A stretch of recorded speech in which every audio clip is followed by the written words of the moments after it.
A'udzubillahi minasyaitonirrajim. Bismillahirrahmanirrahim. Assalamualaikum warahmatullahi wabarakatuh. Alhamdulillah hamdan katsiran thayyiban mubarakan fi kama yuhibbu rabbuna wa yarda. Asyhadu an la ilaha illallah wahdahu la syarika lah wa ashhadu anna Muhammadan abduhu wa rasuluh. Ya ayyuhalladzina amanu taqullaha haqqa tuqatih wa la tamutunna illa wa antum muslimun.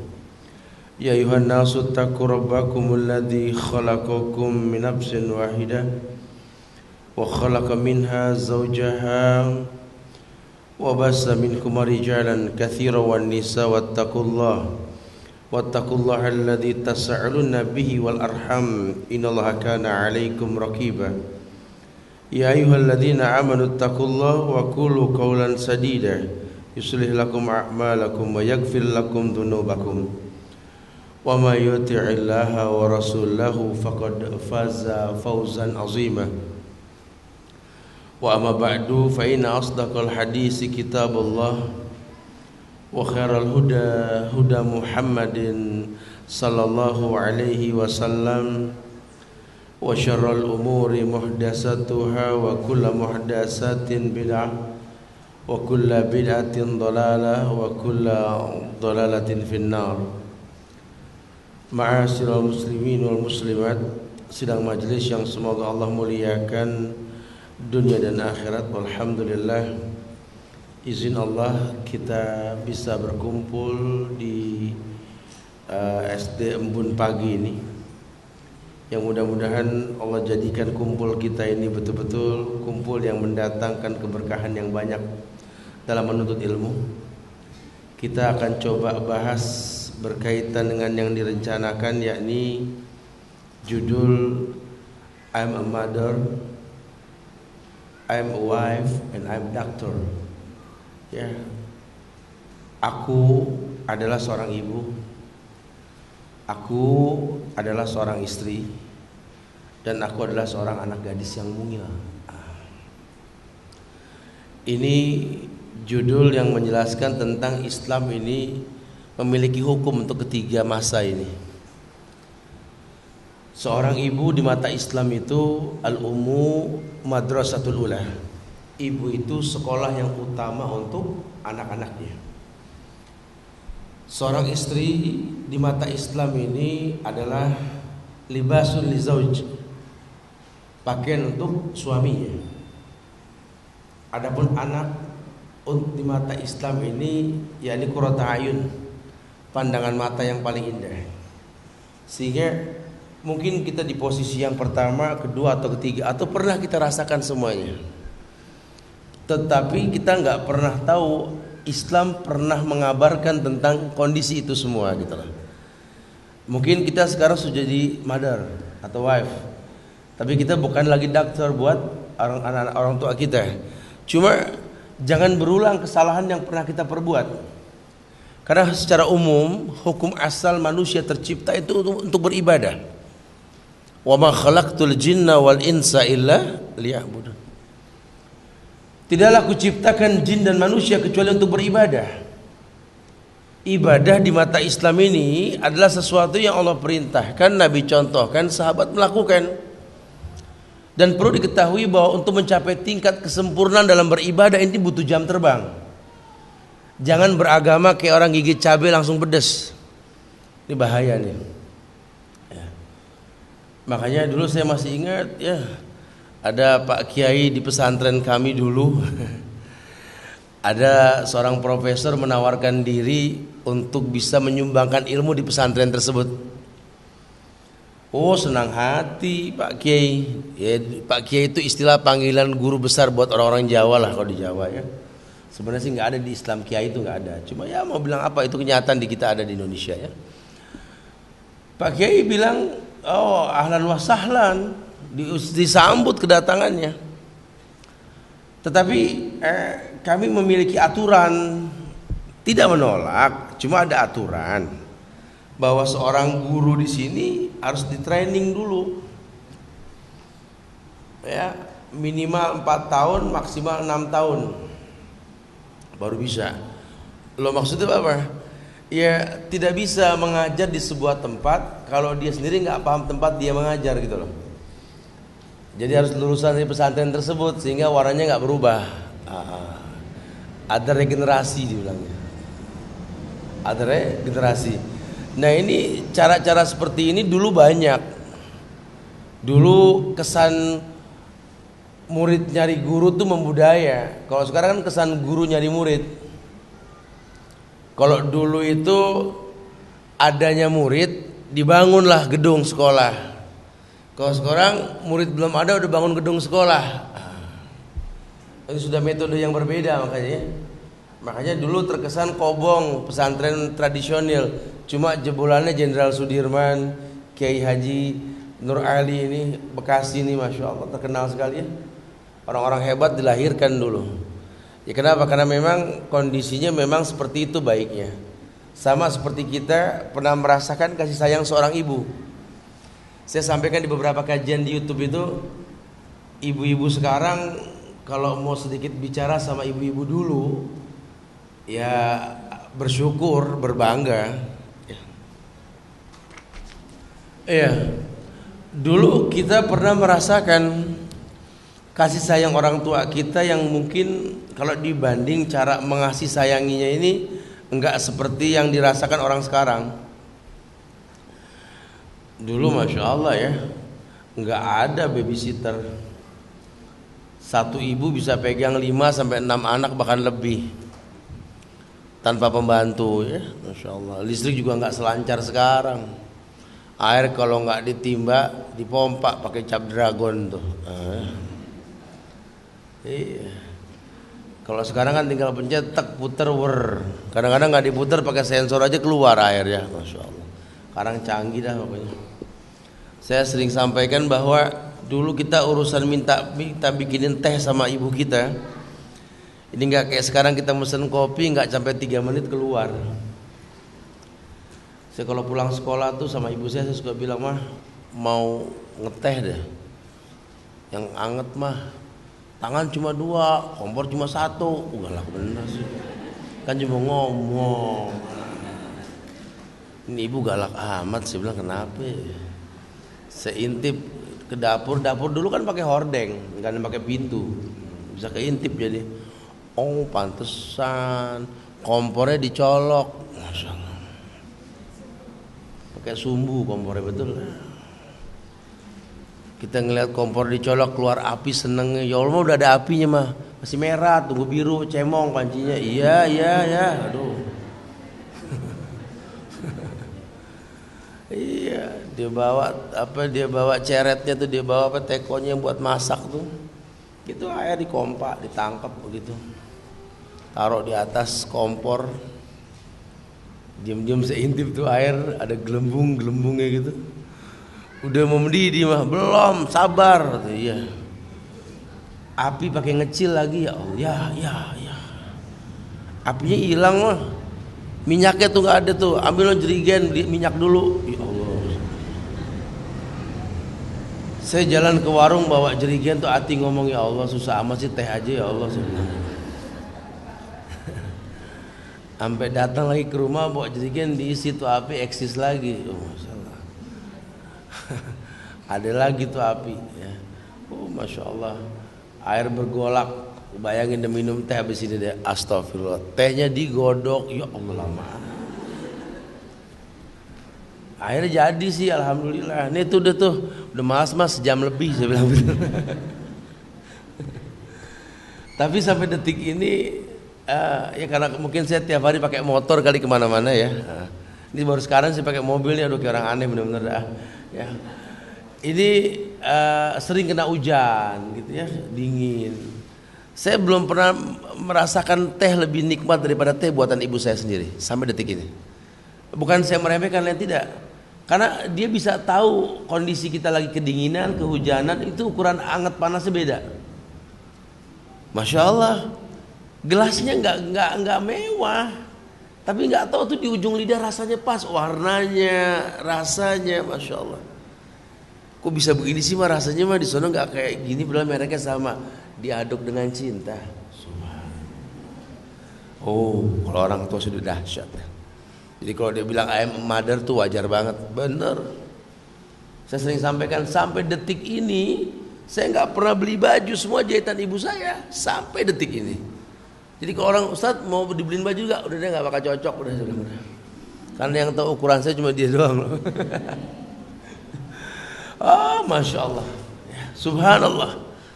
Ini kalau dia mengatakan I am a mother layak sekali. Stok maafnya itu banyak. Sampai anak tuh bingung lagi bikin dosa sama orang tua, akhirnya ngalah. You are the best my mom. Betul-betul. Sampai kita berani berkata kamu yang terbaik wahai ibu. Kasihmu sepanjang jalan, kasih anakmu sepanjang galah. Kau rencanakan sesuatu sebelum anakmu datang. Anakmu tak pernah berencana kalau datang bawa apa nanti. Masya Allah. Di Islam diajarkan. Sampai betul-betul Islam mengatakan al-ummu madrasatul ula. Ibu sekolah yang utama. Di mana ada fase dalam kehidupan. Perempuan yang berilmu ketika dia mau menikah, dia sudah mempersiapkan dirinya menjadi seorang ibu. Ini kan bodohnya perempuan-perempuan sekarang, kadang-kadang kalau menikah ketawa ketiwi di atas pelaminan sama suaminya yang baru, dia sambil ketawa geli. Akhirnya puncaknya cinta. Puncak cinta awal ujian dan apa? Orang nikah tuh awal ujian, puncak cinta dari mana? Waktu belum nikah udah cakep aja semua. Oh, masya Allah. Ini awal ujian yang kau pilih sendiri. Makanya kalau perempuan yang berilmu, dia harus tahu bahwa dia adalah masa rakyat. Di mana kata Ali bin Abi Thalib, pemimpin tergantung rakyat. Kalau rakyatnya pinter, yang diangkat orang pinter. Tapi kalau rakyatnya bodoh, yang diangkat orang bodoh, kata Rasul. Ini banyak perempuan-perempuan sekarang tersilap dalam permasalahan ini. Dia lupa, ini rumah tangga bak bahtera yang akan berlabuh di surganya Allah. Manalah mungkin surga bisa dilabuhkan oleh bahtera ini kalau nahkodanya nggak kenal Allah. Dan dia nanti akan menjadi seorang ibu. Ibu yang akan terfokus mendidik anak madrasah. Maka dia cari pasangan hidup yang bisa menjadi donatur sekolah tersebut. Ada kerjasama. Ada kerjasama. Dan dia tahu bahwa berjalannya madrasah ini bisa mengeluarkan alumni yang hebat kalau cara mendidiknya betul. Mungkin mendidiknya sudah betul, cuma uang untuk mendidiknya dengan yang halal. Dia cari pasangan yang betul-betul berilmu. Ada persiapan matang untuk menjadi seorang ibu. Dia tahu bahwa dia akan hamil. Dia tahu dia akan merasakan yang namanya ngidam. 1001 rasa terasa pada saat itu, kata Aisyah radhiyallahu anha seperti itu. Kita orang laki nggak bisa ngayalin karena nggak merasakan seperti itu ya. Tapi yang pasti ibu akan merasakan. Sehingga yang namanya ngidam tuh nggak ada yang enak, pasti nggak enak. Seperti ujian, nggak ada yang enak. Semuanya nggak enak ujian, namanya ujian. Cuma kalau dia berilmu, dia tahu dirinya bahwa hidup ini ujian. Dan dia yakin Allah akan menguji dia untuk mendatangkan kesempurnaan. Alam ya'ni lil ladzina amanu an takhsha'a qulubuhum li dzikrillah wa man nazzala minal haq. Ujian levelnya berbeda. Ya, ujian levelnya berbeda. Kalau sekarang kan banyak perempuan karir. Ya, sekolah tinggi, kerja dulu baru nikah. Jadi punya anak tuh bukan usia muda. Kalau dulu kan muda-muda, anak sama orang tua kayak seumuran. Masalah anak orang tua siap ngadepin. Kalau orang tua sekarang kan anak masih SD udah umur 40 ke atas. Rasa khawatirnya tingkat tinggi. Sehingga nanti ujiannya akan berbeda level. Akhirnya nanti banyak sekali masalah-masalah baru nanti. Kalau dulu kita sekolah di pesantren, orang tua nongol aja diomelin. Kalau sekarang sekolah-sekolah terkesan orang tua nimbrung di sekolahan, betul? Sampai kepala sekolah bilang, gantiin saya aja deh, betul ya? Ngatur, masya Allah. Terkesan seperti itu gitu sekarang gitu loh ya. Ini fase, ada perubahan masa. Ya sebenarnya sih kalau memberikan masukan silakan saja ya. Tapi kalau sampai nimbrung sama sistem pendidikan, ya mendingan bikin pendidikan sendiri kalau sudah begitu. Tidak, bukan begitu bahasa agama.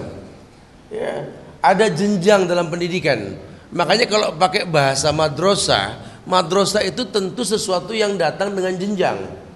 Enggak mungkin langsung jadi madrasah. Awalnya seorang murid datang ke guru belajar, lama-lama dia bawa teman, lama-lama banyak. Rumah enggak cukup. Guru pindah ke dapur, ruang tamu dipakai. Dapur kepake, guru pindah ke belakang. Rumah guru jadi madrasah. Akhirnya dengan sendirinya dia buat lebih besar dan begitu. Itu proses namanya. Enggak bisa langsung. Dan yang namanya pendidikan kata Imam Syafi'i tulaz zaman. Enggak bisa sebentar. Ini banyak diantara kita ini kan langsung jadi pinter gara-gara udah baca broadcast 2 kali gitu loh. Lupa orang paham dengan proses. Nggak bisa, nggak bisa beda. Buah saja kalau hasil tanaman dalam pot dengan buah yang grow up-nya bagus di bumi, akarnya menancap, namanya okulasi itu, ditempel, grow up, akar menancap bumi, grow up. Tumbuh dengan sempurna. Buahnya beda. Akan terasa pohon makin tua itu pohon makin ranum rasa buahnya. Karena nggak disuplai sama vitamin yang sifatnya dadakan. Karena biar bagaimana fermentasi bahaya buat badan gitu loh. Masya Allah. Dalam pendidikan sama, ada jam terbang. Sampai-sampai nanti mungkin kalau guru menyampaikan sebuah materi, mungkin bukunya sama, materinya sama, tapi cara bisa berbeda karena bicara jam terbang. Di mana seorang guru akan bicara dengan bahasa pagi, bahasa siang, bahasa malam. Ya kan ini kita bicara madrasah nih, ibu dulu nih, I'm mother gitu ya, madrasah. Ibu yang punya jam terbang, dia tahu cara ngomong sama anak-anaknya di pagi hari. Di siang hari tahu, malam pun tahu. Sehingga anak betul-betul merasa homey dimanapun ibunya berada. Aku tuh kalau ngomong sama ibuku terasa banget kalau pagi tuh kayak ngomong di tengah-tengah embun pagi. Oh, Masya Allah. Aku tuh kalau bicara sama ibuku kalau siang tuh ya Allah kayak koilulah. Oh Masya Allah ya. Seperti istirahat di siang hari. Oh mama tuh kalau ngomong di malam hari ya Allah seperti ayat yang mengatakan wa ja'alna lailan libasan. Oh Masya Allah. Allah jadikan malam untuk istirahat. Ya karena memang teknik talkingnya beda. Kita kalau ngomong pagi kan support. Kamu bisa, ayo udah bismillah mumpung pagi kapan lagi. Gitu kan. Siang ya sudahlah kita bersabarlah. Ya karena memang ujian. Setelah ini kita akan bekerja lagi. Beda. Malam lebih asik lagi. Ini kalau malam orang jangan diajak mikir. Saya suka bilang sama ustadz-ustadz kalau lagi ceramah malam jangan bikin pusing jamaah. Ini udah malam capek jamaah sekalian coba pikirkan. Orang capek suruh mikir gitu ya. Ibu yang berilmu tuh nggak ngajak anak mikir kalau malam. Iya. Udah istirahat sayang. Pagi besok kita terusin lagi. Ini enggak, anak pulang telat mau ngomong. Kamu pikirin nak, udah nggak ada tempat mah, gitu loh. Ya jadi kadang-kadang kita suka nggak paham. Ya. Kalau dikatakan al-ummu madrasatul ula, ibu adalah sekolah yang utama, ini mau dibawa kemana nih pendidikan? Programnya apa? Tiap anak punya talent yang berbeda, anak nasibnya berbeda, anak rezekinya berbeda, satu rahim, satu kandung, ini bisa berbeda karakter. Suka kan kalau zaman sekolah dulu kita suruh taruh kacang hijau di kapas yang basah tuh, taruh gelas. Ya kemudian umpetin seminggu bawa balik. Itu beda-beda rezekinya, ada yang toge miring kanan, miring kiri, macam-macam. Padahal kacang hijaunya sama, caranya sama, semuanya sama. Itu yang dibilang rezeki itu, berbeda. Ibu yang berilmu akan tahu. Cuma ibu yang tahu bahwa setiap anak punya warna dan karakter yang berbeda. Orang nggak ada yang paham. Makanya dahsyatnya seorang ibu itu nggak bisa mengemukakan cinta. Dia adalah sampel dalam hidup. Bahwa cinta sejati itu milik ibu kita. Ibu itu masya Allah ya, dia punya insting tersendiri yang orang lain nggak miliki itu. Cinta ibu itu timbul karena melihat kekurangan pada anaknya. Ya masya Allah, ibu ngapain bangun malam bu? Anak nangis. Emang itu tahu suara anak? Ya iyalah, apa saya? Dia kan belum bisa bikin susu, ya biar ngantuk saya bangunlah, saya bikin susu lah. Apalagi kalau ibu yang berilmu, bangun dia cuci tangan dulu baru bikin susu. Kalau yang nggak berilmu main bikin aja. Wajib dalam Islam itu bangun tidur cuci tangan. Kalau yang nggak berilmu mah ngantuk-ngantuk, ya Allah, ya anak gula, keren gula paneli, masalahnya. Bayi bisa ngomong, mama cucu wangi, cucu paneli nak. Ya kalau ibu yang berilmu dia tahu, bangun dicuci tangan dulu, ya dibikinin susunya tuh rapi bersih. Kenapa sih anak belum bisa bikin susu sendiri? Anak belum bisa ngambil air sendiri. Ada keterpanggilan. Bahwa cinta yang sejati itu ketika kita bermanfaat buat orang yang kita cinta, itu cinta yang sejati. Ini cinta katanya cemburu, cemburu tanda cinta, enggak juga, ya gede adat, beda lagi tuh ya. Dalam Islam ini bukan begitu bahasa. Kalau bicara cinta, bicara manfaat. Lihat orang tua kita. Kita mengeluh, anak banyak di rumah, udah pada gede, saudara-saudara kita nih. Kita coba bilang sama mama kita, mah, anak banyak mah, kenapa cuma satu yang dipikirin? Ya Allah, akhirnya sakit gara-gara satu semuanya kebengkalai nanti. Apa jawaban dia? Nanti kalau kamu jadi orang tua baru paham. Sekarang susah ngomong-ngomong. Kamu rasa nanti anak mama banyak, mama tahu. Ya, kalau kalian mama kasih ide saja paham. Shh, paham. Kalau yang satu ini kan masya Allah, 4 rotan hancur masih nggak tobat gitu loh. Guru dipanggil semua masih nggak paham-paham. Makanya ya Allah, mama juga nggak pengen mikirin dia, cuma ada keterpanggilan aja. Sampai makin kurangnya anak, makin disebut di mulut latahnya nama dia. Itu orang tua tuh, masya Allah. Dan itu nggak dibuat-buat, nggak dibuat-buat. Saya pernah berjumpa sama seorang nenek, saya masih di Cilegon waktu itu. Ya, di Polres Cilegon. Saya lihat ada seorang ibu yang di tangan kanannya itu dia bawa bakul, entah mungkin habis dagang sayuran, saya nggak paham lah itu ya. Di tangannya itu ada bungkus rokok, ya warna coklat. Di bungkus itu macam-macam jenis rokoknya. Saya nggak bilang rokok itu boleh, ini yang saya lihat. Karena tradisi di masyarakat. Saya samperin. Saya paling senang kalau ngeliat orang tua gini, assalamualaikum bu, waalaikumsalam, mau kemana? Ini mau nengok anak. Loh nengok di mana kok? Di Polres? Iya, anakku ditangkap. Oh masya Allah. Nah itu apa kok di tangan kok bungkus rokok, bu macam-macam lagi itu rokoknya. Ada filter, ada kretek. Iya kata orang-orang kalau mau jenguk anak harus ngasih uang rokok sama polisi katanya. Astagfirullahaladzim. Emang anak kenapa bu? Dia cerita. Ujian pak, ujian. Ini anak masya Allah, udah ndak ada yang suka sama dia, ndak ada yang open sama dia. Lah kalau ibu ya yang melahirkan, apapun keadaan dia ya anak, tanggung jawabnya sampai mati. Ndak ibu duluan ya dia duluan. Itu orang tua. Masya Allah. Jadi kalau kita mengatakan I'm a mother, mother yang mana nih? Mother yang total mencintai anak atau cuma sebatas pengen dipandang sebagai ibu dari anak karena panik kalau nggak punya anak, atau lagi tren sekarang jadi nenek muda gitu, seneng nikahin anak buru-buru. Oh masya Allah, Islam tuh nggak butuh status, butuh warna dalam kenyataan hidup.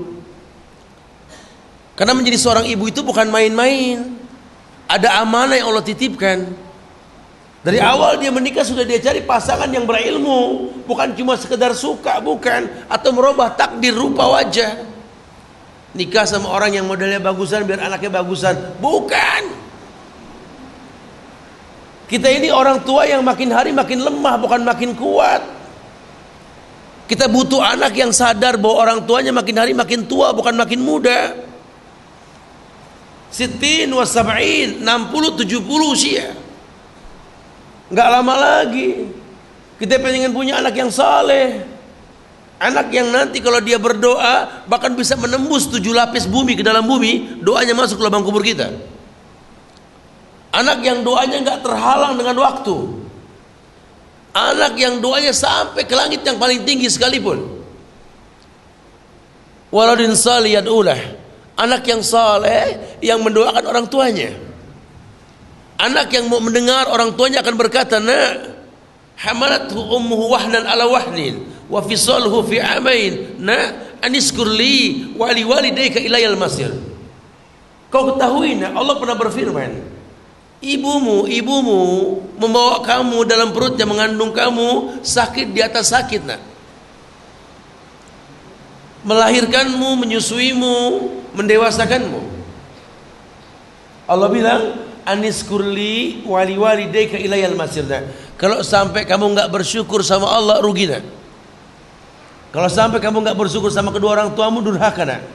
Anak-anak yang siap mendengar ini, anak-anak yang tahu hidup bak meletakkan tongkat estafet kehidupan, bahwa orang tua punya misi dalam hidup.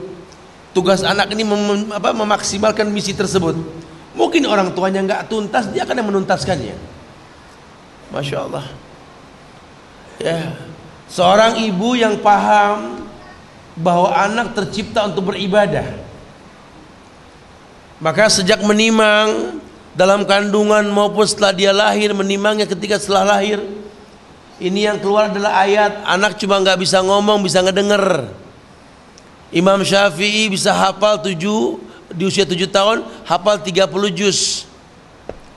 Ketika kertas belum banyak, ketika listrik belum ada, pena pun belum seperti sekarang, 7 tahun bisa hafal Quran. Kapan belajar, Ustaz? Sementara dia anak yatim. Imam Syafi'i anak yatim. Ulama mengatakan ibunya madrasah untuknya. Ibunya menimang dengan ayat. Ya. Ibunya penghafal Quran, menimang anak juga dengan ayat. Amma yatasaaluna 'anin naba'il azim.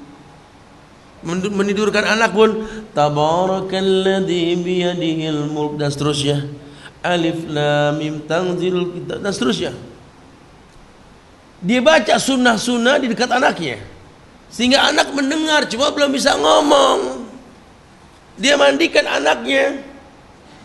Ketika melangkah ke kamar mandi, dia tahu kaki kiri dulu.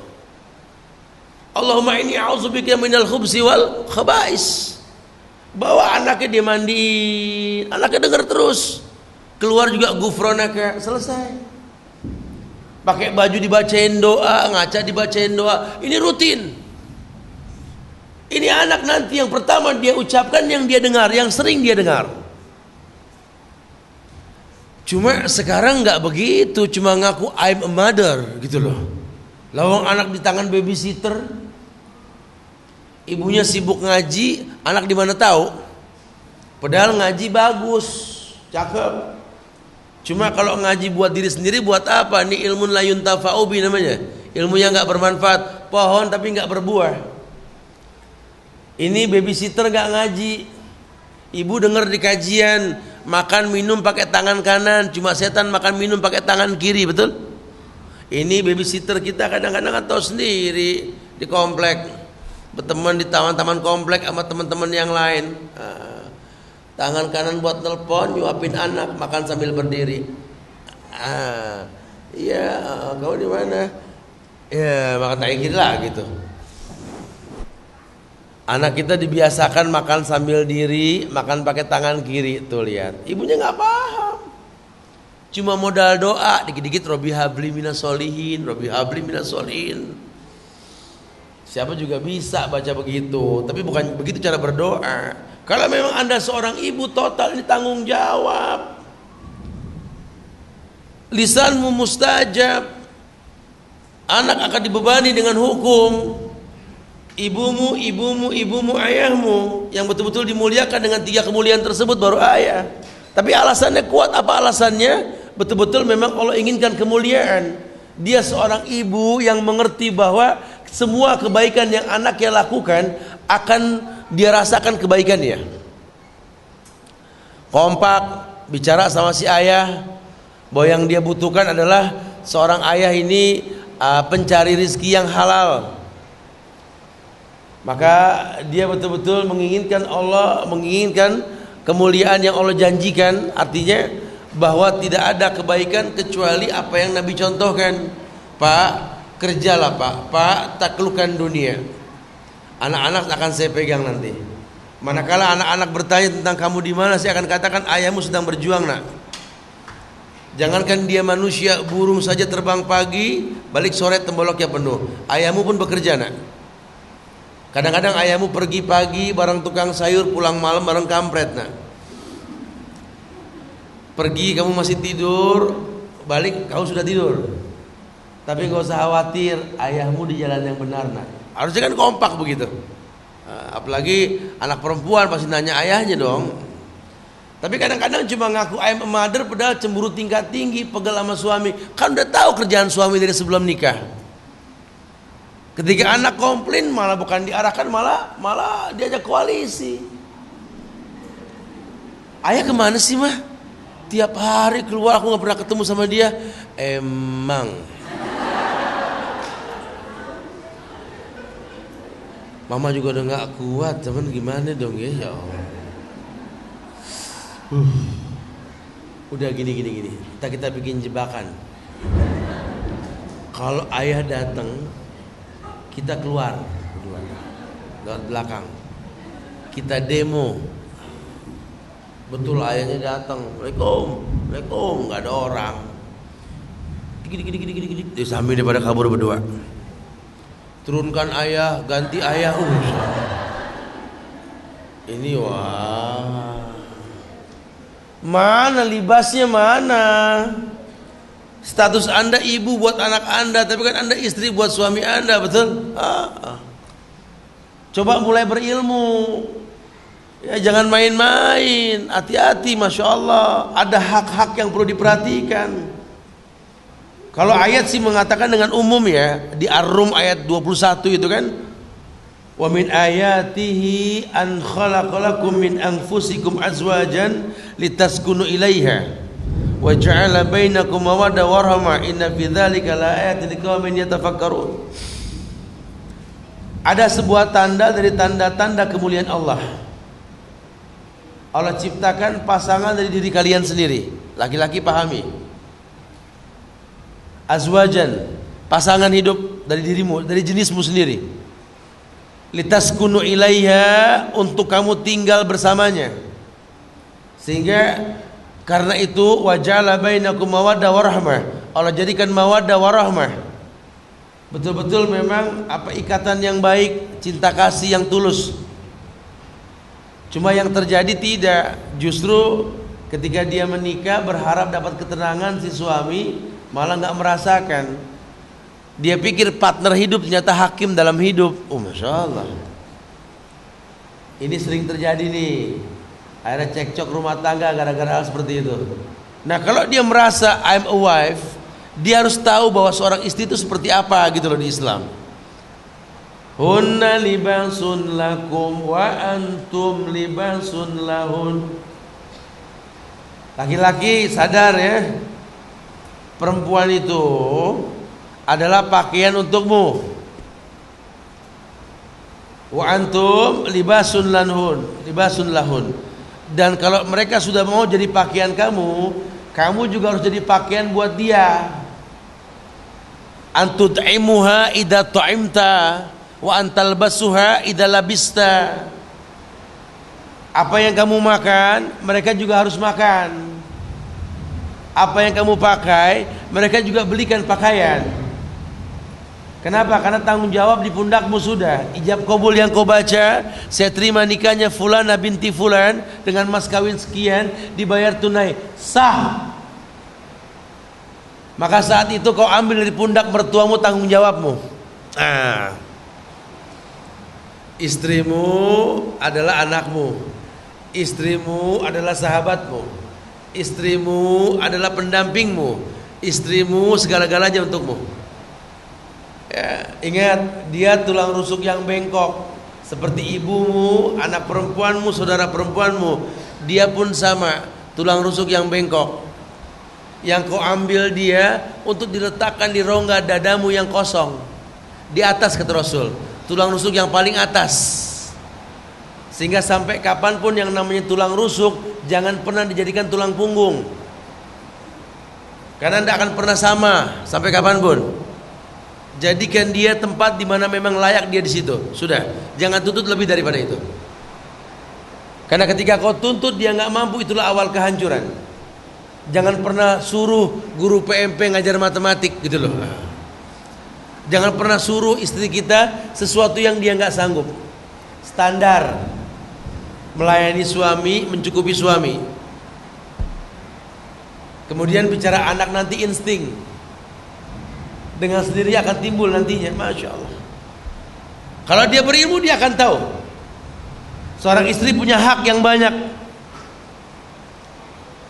Makanya ketika Rasul bersabda, "Man kana yu'minu billahi wal yawmil akhir falyu'dhi jarahu wastausu bin nisa'i khairan fa innahunna hulikna min dhila wa inna a'waja syai'in fid dhila a'lahu fa in dhahabta tukimuhu kasartahu wa in taraktahu lam yazal a'waj fastausu bin nisa'i khairan."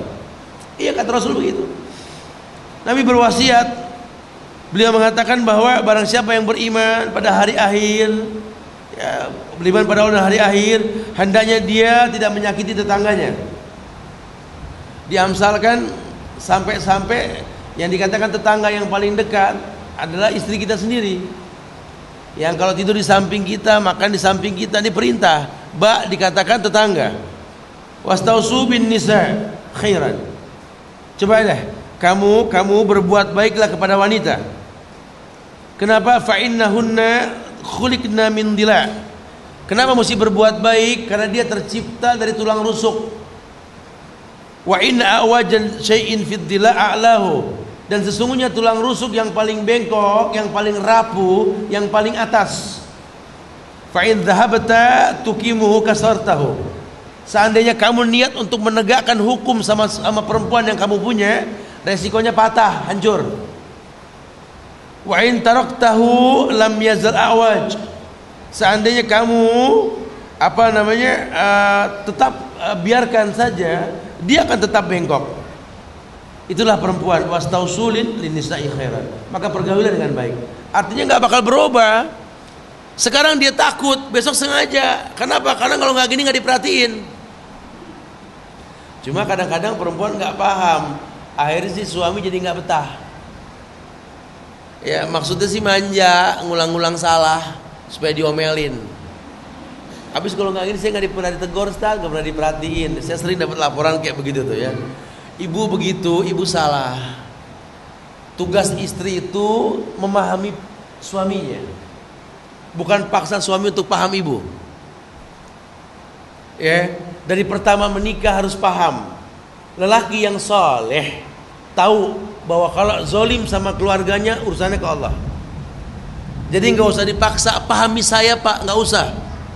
Kalau betul milih dari pertama, insya Allah dia akan paham. Ijab kabul yang bikin dia takut. Dia nggak akan pernah bakhil karena dia tahu Allah yang mengatakan nahnu narzukukum wa iyahum. Kami akan kasih kamu rezeki untuk mereka. Jadi melalui kamu rezeki buat mereka. Mereka bisa jadi rezeki. Cuma kalau melalui kamu baik. Khadijah bisa dagang. Cuma karena nikah sama Rasul, ya Rasulullah yang mencari lah. Itu berkahnya di situ. Nah kalau sudah bicara berkah, bukan ke awal pernikahan kita teman-teman datang semua doain kita, ya betul? Doa mau kondangan, pada apa enggak kalau mau kondangan tuh? Ucapin selamat ke pengantin apa? Allahumma barik lana bima rojaqtana. Makan mulu sih. Makan mulu mentang-mentang siang ya. Barakallahu lak wa baraka alaik wa jama'a bainakuma fi khair. Barakallahu lak, lakal barakah.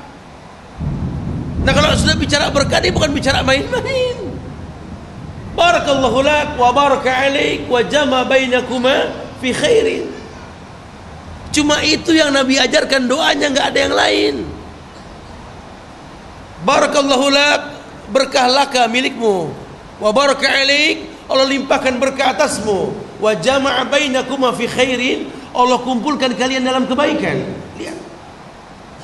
Enggak ada doa buat kedua pengantin mempelai ini biar awet ya, biar panjang jodoh, biar sakinah mawaddah warahmah, enggak ada. Islam enggak ngelarang, doain aja begitu boleh. Cuma kalau yang Nabi contohin, barakallahu lak wa baraka alaik wa jama' bainakuma fi khair. Saking Islam pengen bikin berkah, masalah panjang jodoh urusan Allah, jangan suka ambil jobnya Allah, jangan suka atur Allah. Ya Allah, biar awet nih jodoh dia ya Allah. Kalau bikin pegel kesian dong, betul. Saya pegel tat, ya Allah, dizolimin mulu tapi pengen bercerai susah, didoain biar panjang. Bilang apa gitu loh. Udah gitu tersebar rumor di masyarakat kalau nikah itu berkah, kalau cerai itu muskilah. Tuh kan.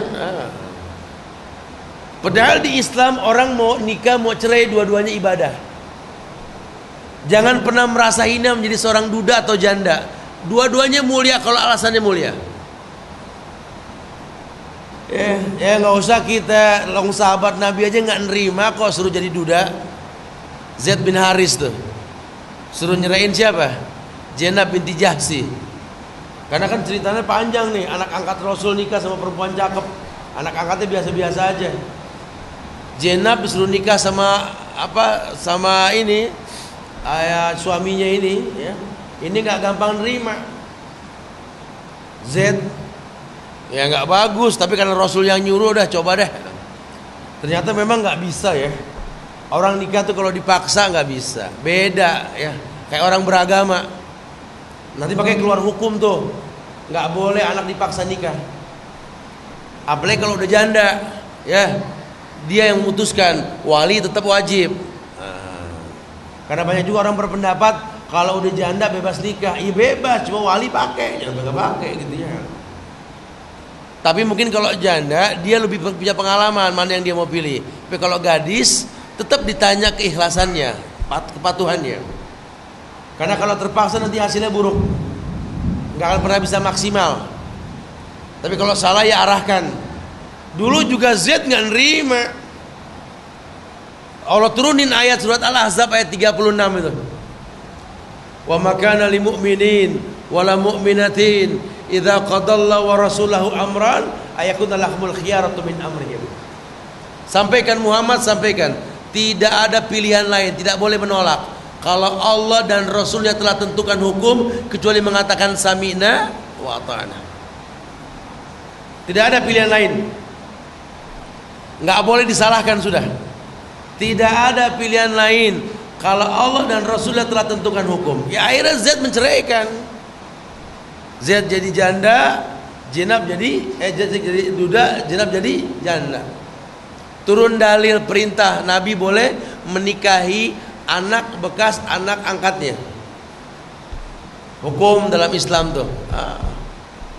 Masya Allah. Ya, enggak. Nabi sengaja nikah dengan janda, padahal gadis banyak, bukan tidak. Misinya dalam di sini. Karena nggak ada kehinaan buat janda ataupun duda. Pahami. Dia nanti menikah lagi, Ustaz. Iya, harus tahu. Perempuan kalau sudah menikah, suami rabbuha fid dunya. Robnya di dunia ini. Ayyuma imra'atin matat wa zawjuha radin fakanat min ashabil jannah. Perempuan mana saja yang wafat, ketika dia wafat suaminya redha dengan kehidupannya sebelum wafat, sorga jaminannya. Tapi kenyataannya tidak, malah bikin pegel karena pengen diperhatiin, pengen dipahami. Betul, insya Allah akan dipahami dan diperhatikan. Cuma bukan memaksa hingga berseteru. Ini banyak yang suka salah paham. Ya. Makanya terjadilah kufur-kufur nikmat. Bicara I'm a wife, Apa istri itu seperti apa di Islam? Ada hak-haknya, masya Allah. Ya, yang kita perlu pahamkan. Yang pertama diantaranya adalah, yakni diharamkan menyebarkan rahasia suami. Kalau kita mengaku sebagai seorang istri, bukan cuma bangga sama temen karena kita sudah dilamar orang, karena tadinya minder karena nggak laku-laku, nggak nikah-nikah gitu ya. Sekarang alhamdulillah sudah nikah. Kalau dia berilmu, dia akan tahu sekali. Oh, ternyata nggak boleh menyebarkan aib rahasia suami atau suami istri. Kata Nabi, inna min asyarrin nas indallahi manzilatan yaumal qiyamah ar-rajulu yufdi ila imra'atihi wa tufdi ilaihi summa yansuru sirraha. Diamsalkan di sini adalah seorang pasangan yang menyebarkan aib pasangannya, kemudian dia sebarkan rahasia kekurangannya. Itu haram. Kata Nabi, manusia yang paling buruk kedudukannya di sisi Allah pada hari kiamat nanti, orang yang suka nyebarin aib.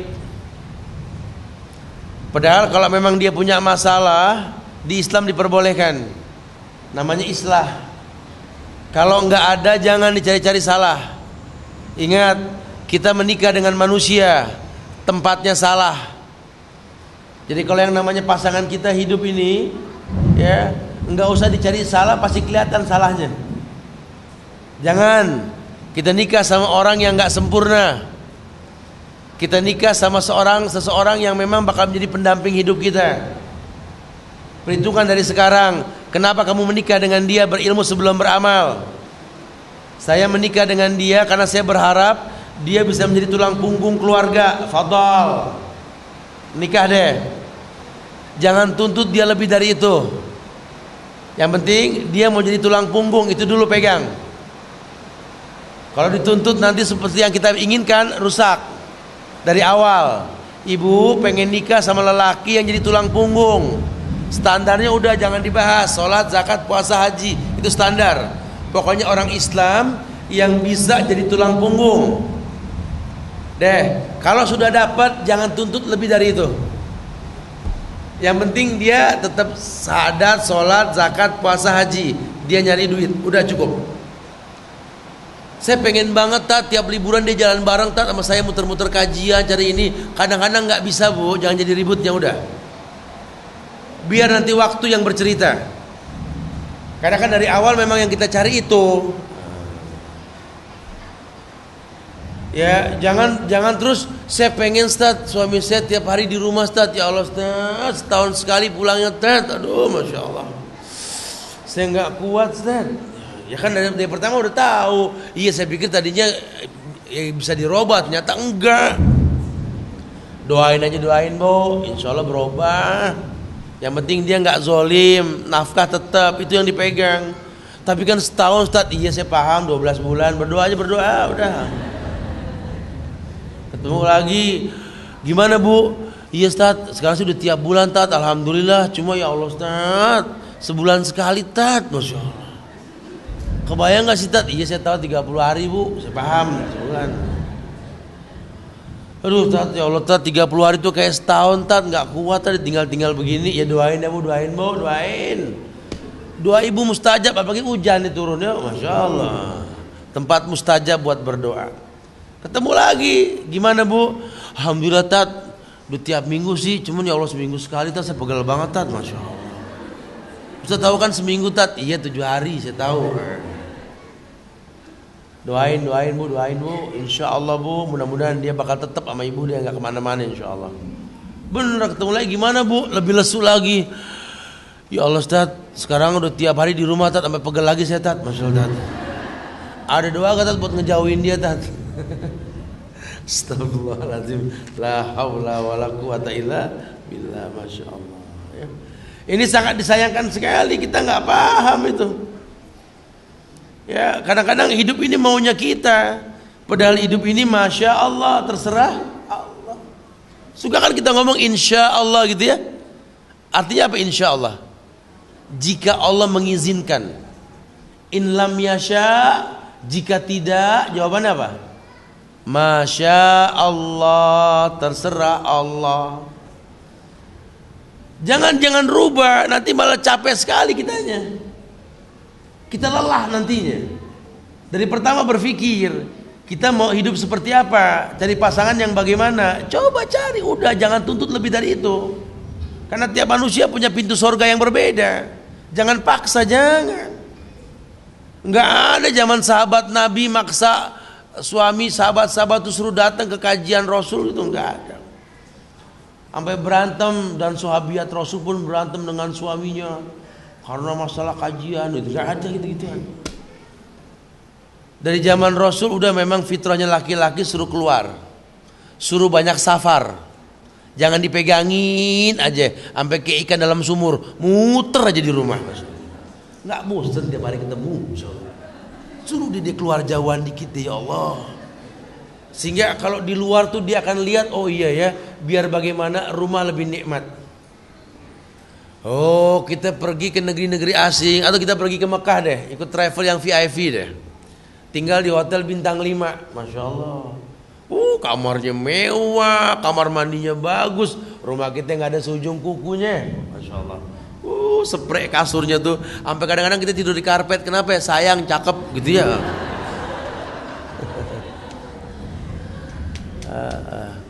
Tapi tetap sebagus-bagus kamar hotel, mendingan kamar sendiri. Kita kalau pulang ke rumah tuh, ya Allah, nyampe juga ya Allah. Kayak rumah sendiri tuh enak, walaupun gak sebagus hotel. Ngambil apa aja gampang, betul ya? Naruhnya sembarangan, mana-mana gitu ya. Kalau di hotel kita bingung. Sering-sering sapar deh, cinta sama rumah kita.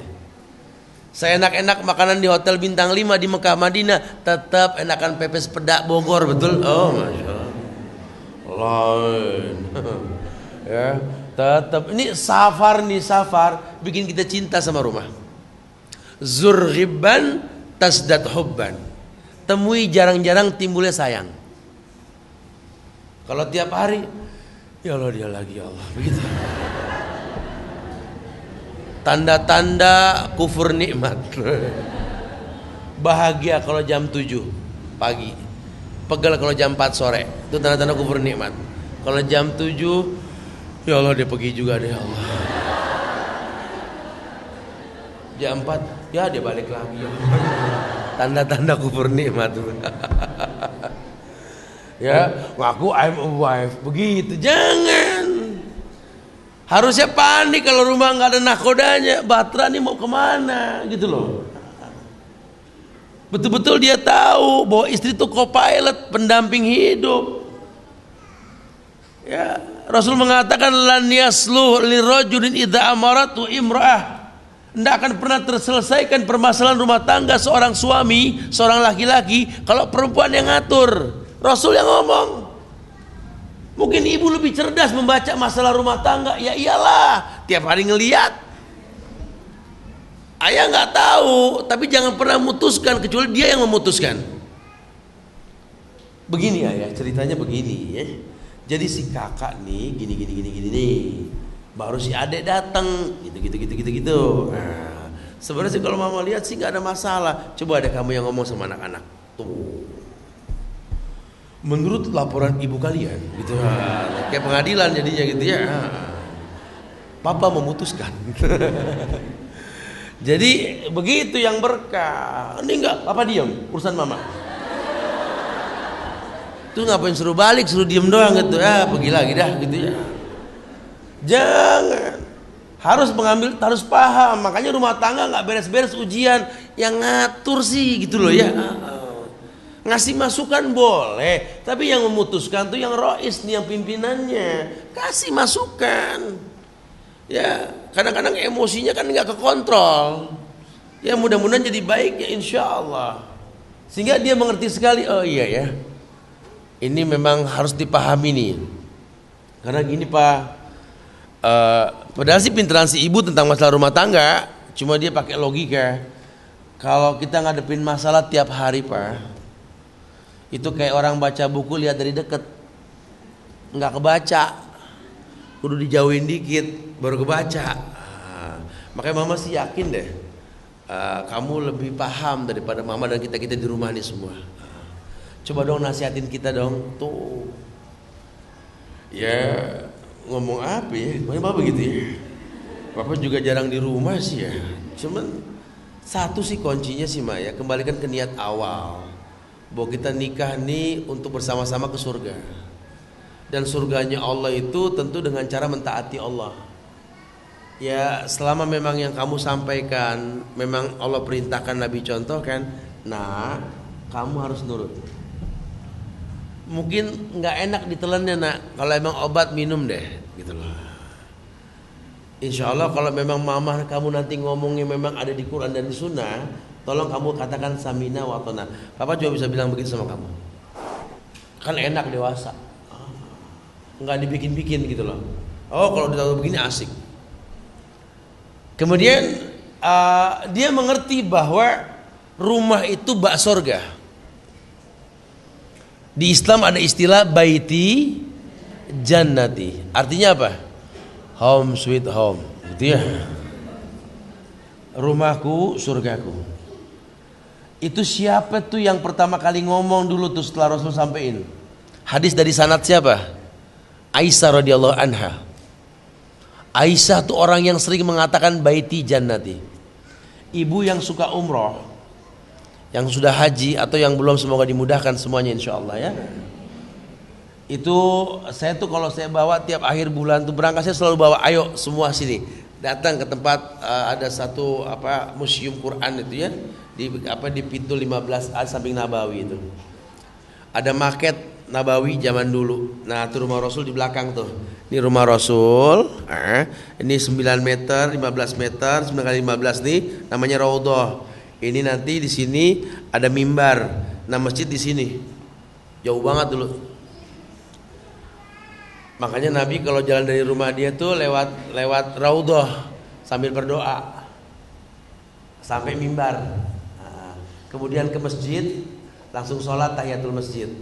Nggak ada cerita Nabi sholat sunnah di Raudhah, nggak ada. Ngarang orang sekarang katanya. Nabi cuma berdoa sambil lewat. Kita mau sholat mulu, sampai mau diusir belakang sholat lagi. Sampai kita tanya sholat apa Pak? Sholat apa deh, mending sholat aja dah gitu. Udah nggak pakai niat di sholat kalau begini ya. Nah rumah-rumah Rasul tuh rumah Rasul ya. Itu ya Allah, nggak masuk akal aja kalau baiti jannat itu nggak masuk akal loh. Cuma tumpukan bata dengan lempung dan kapur yang membuat tempelan plester itu. Gentengnya cuma pelepah korma, rumahnya dari tumpukan batu yang dilapis dengan tikar korma.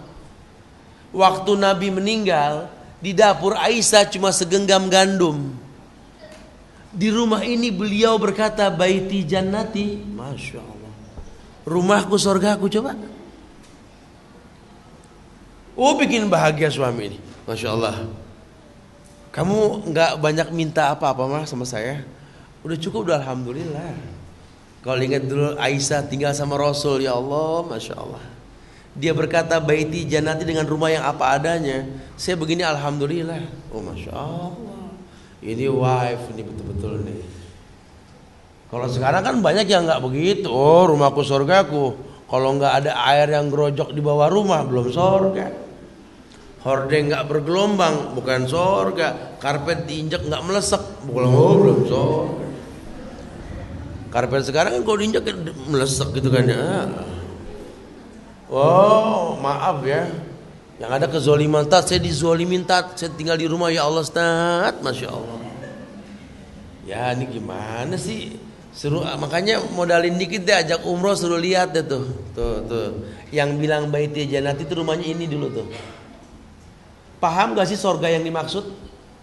Kalau sorga yang kamu maksud, kamu buktikan sorga seperti hayalan kamu. Wallahi Nabi mengatakan sorga itu mala ainun ra'at wala udunun sami'at wala khatar ala kulli qalbin basar.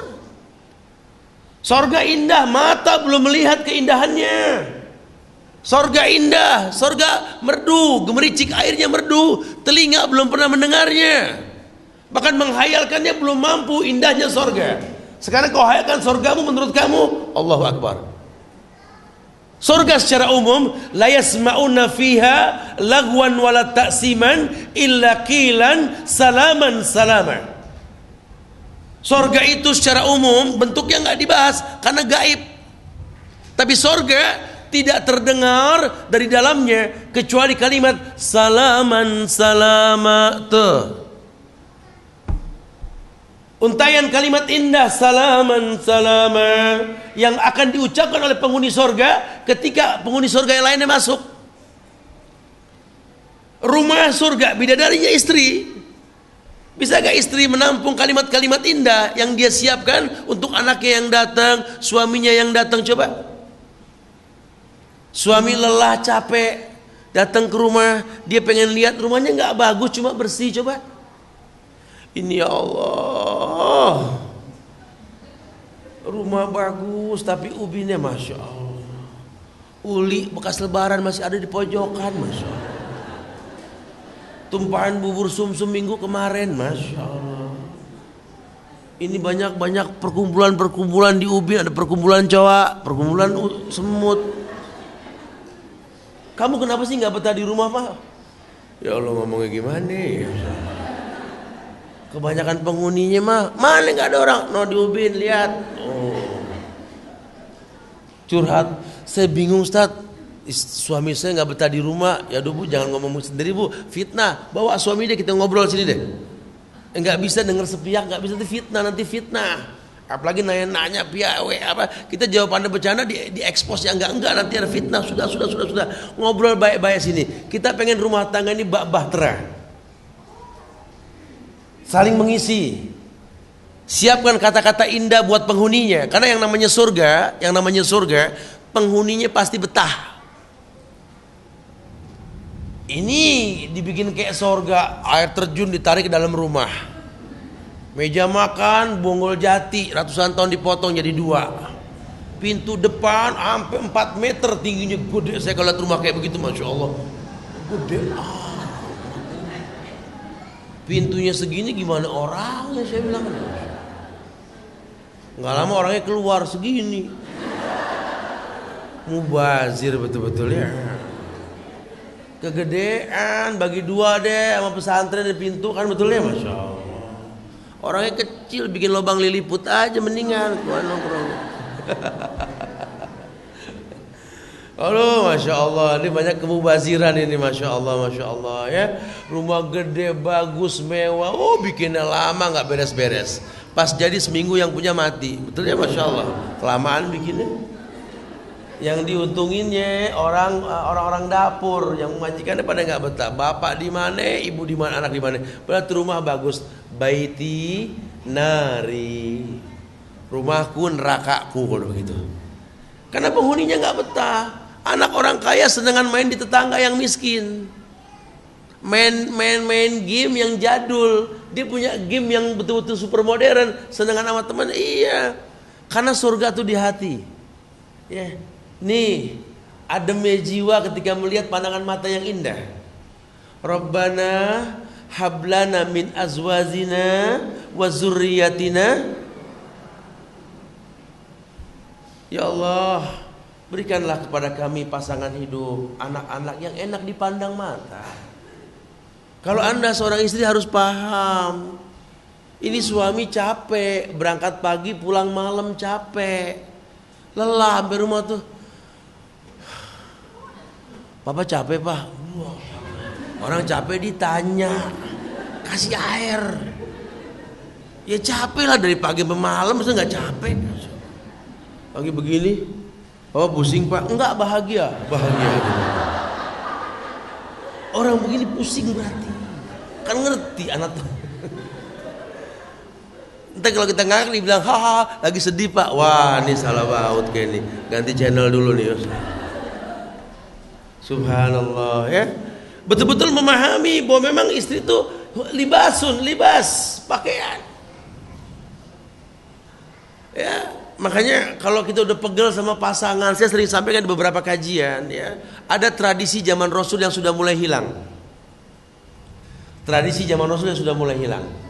Memercikan bekas wudhu kita kepada pasangan kita selesai tahajud. Ini jarang kepake dah. Ya tapi ngomong dulu juga ngomong, jangan main ngepret aja, ngomong dulu ngomong. Akhirnya besok lain cerita. Mamaku berubah sekarang, mama kenapa? Main ngepret aja semalam gitu loh. Kajian di mana kemarin? Embun pagi. Oh, Sasuban dong. Ngomong baik-baik Pak. Alhamdulillah tadi kita kajian di SD Embun Pagi, masya Allah Pak.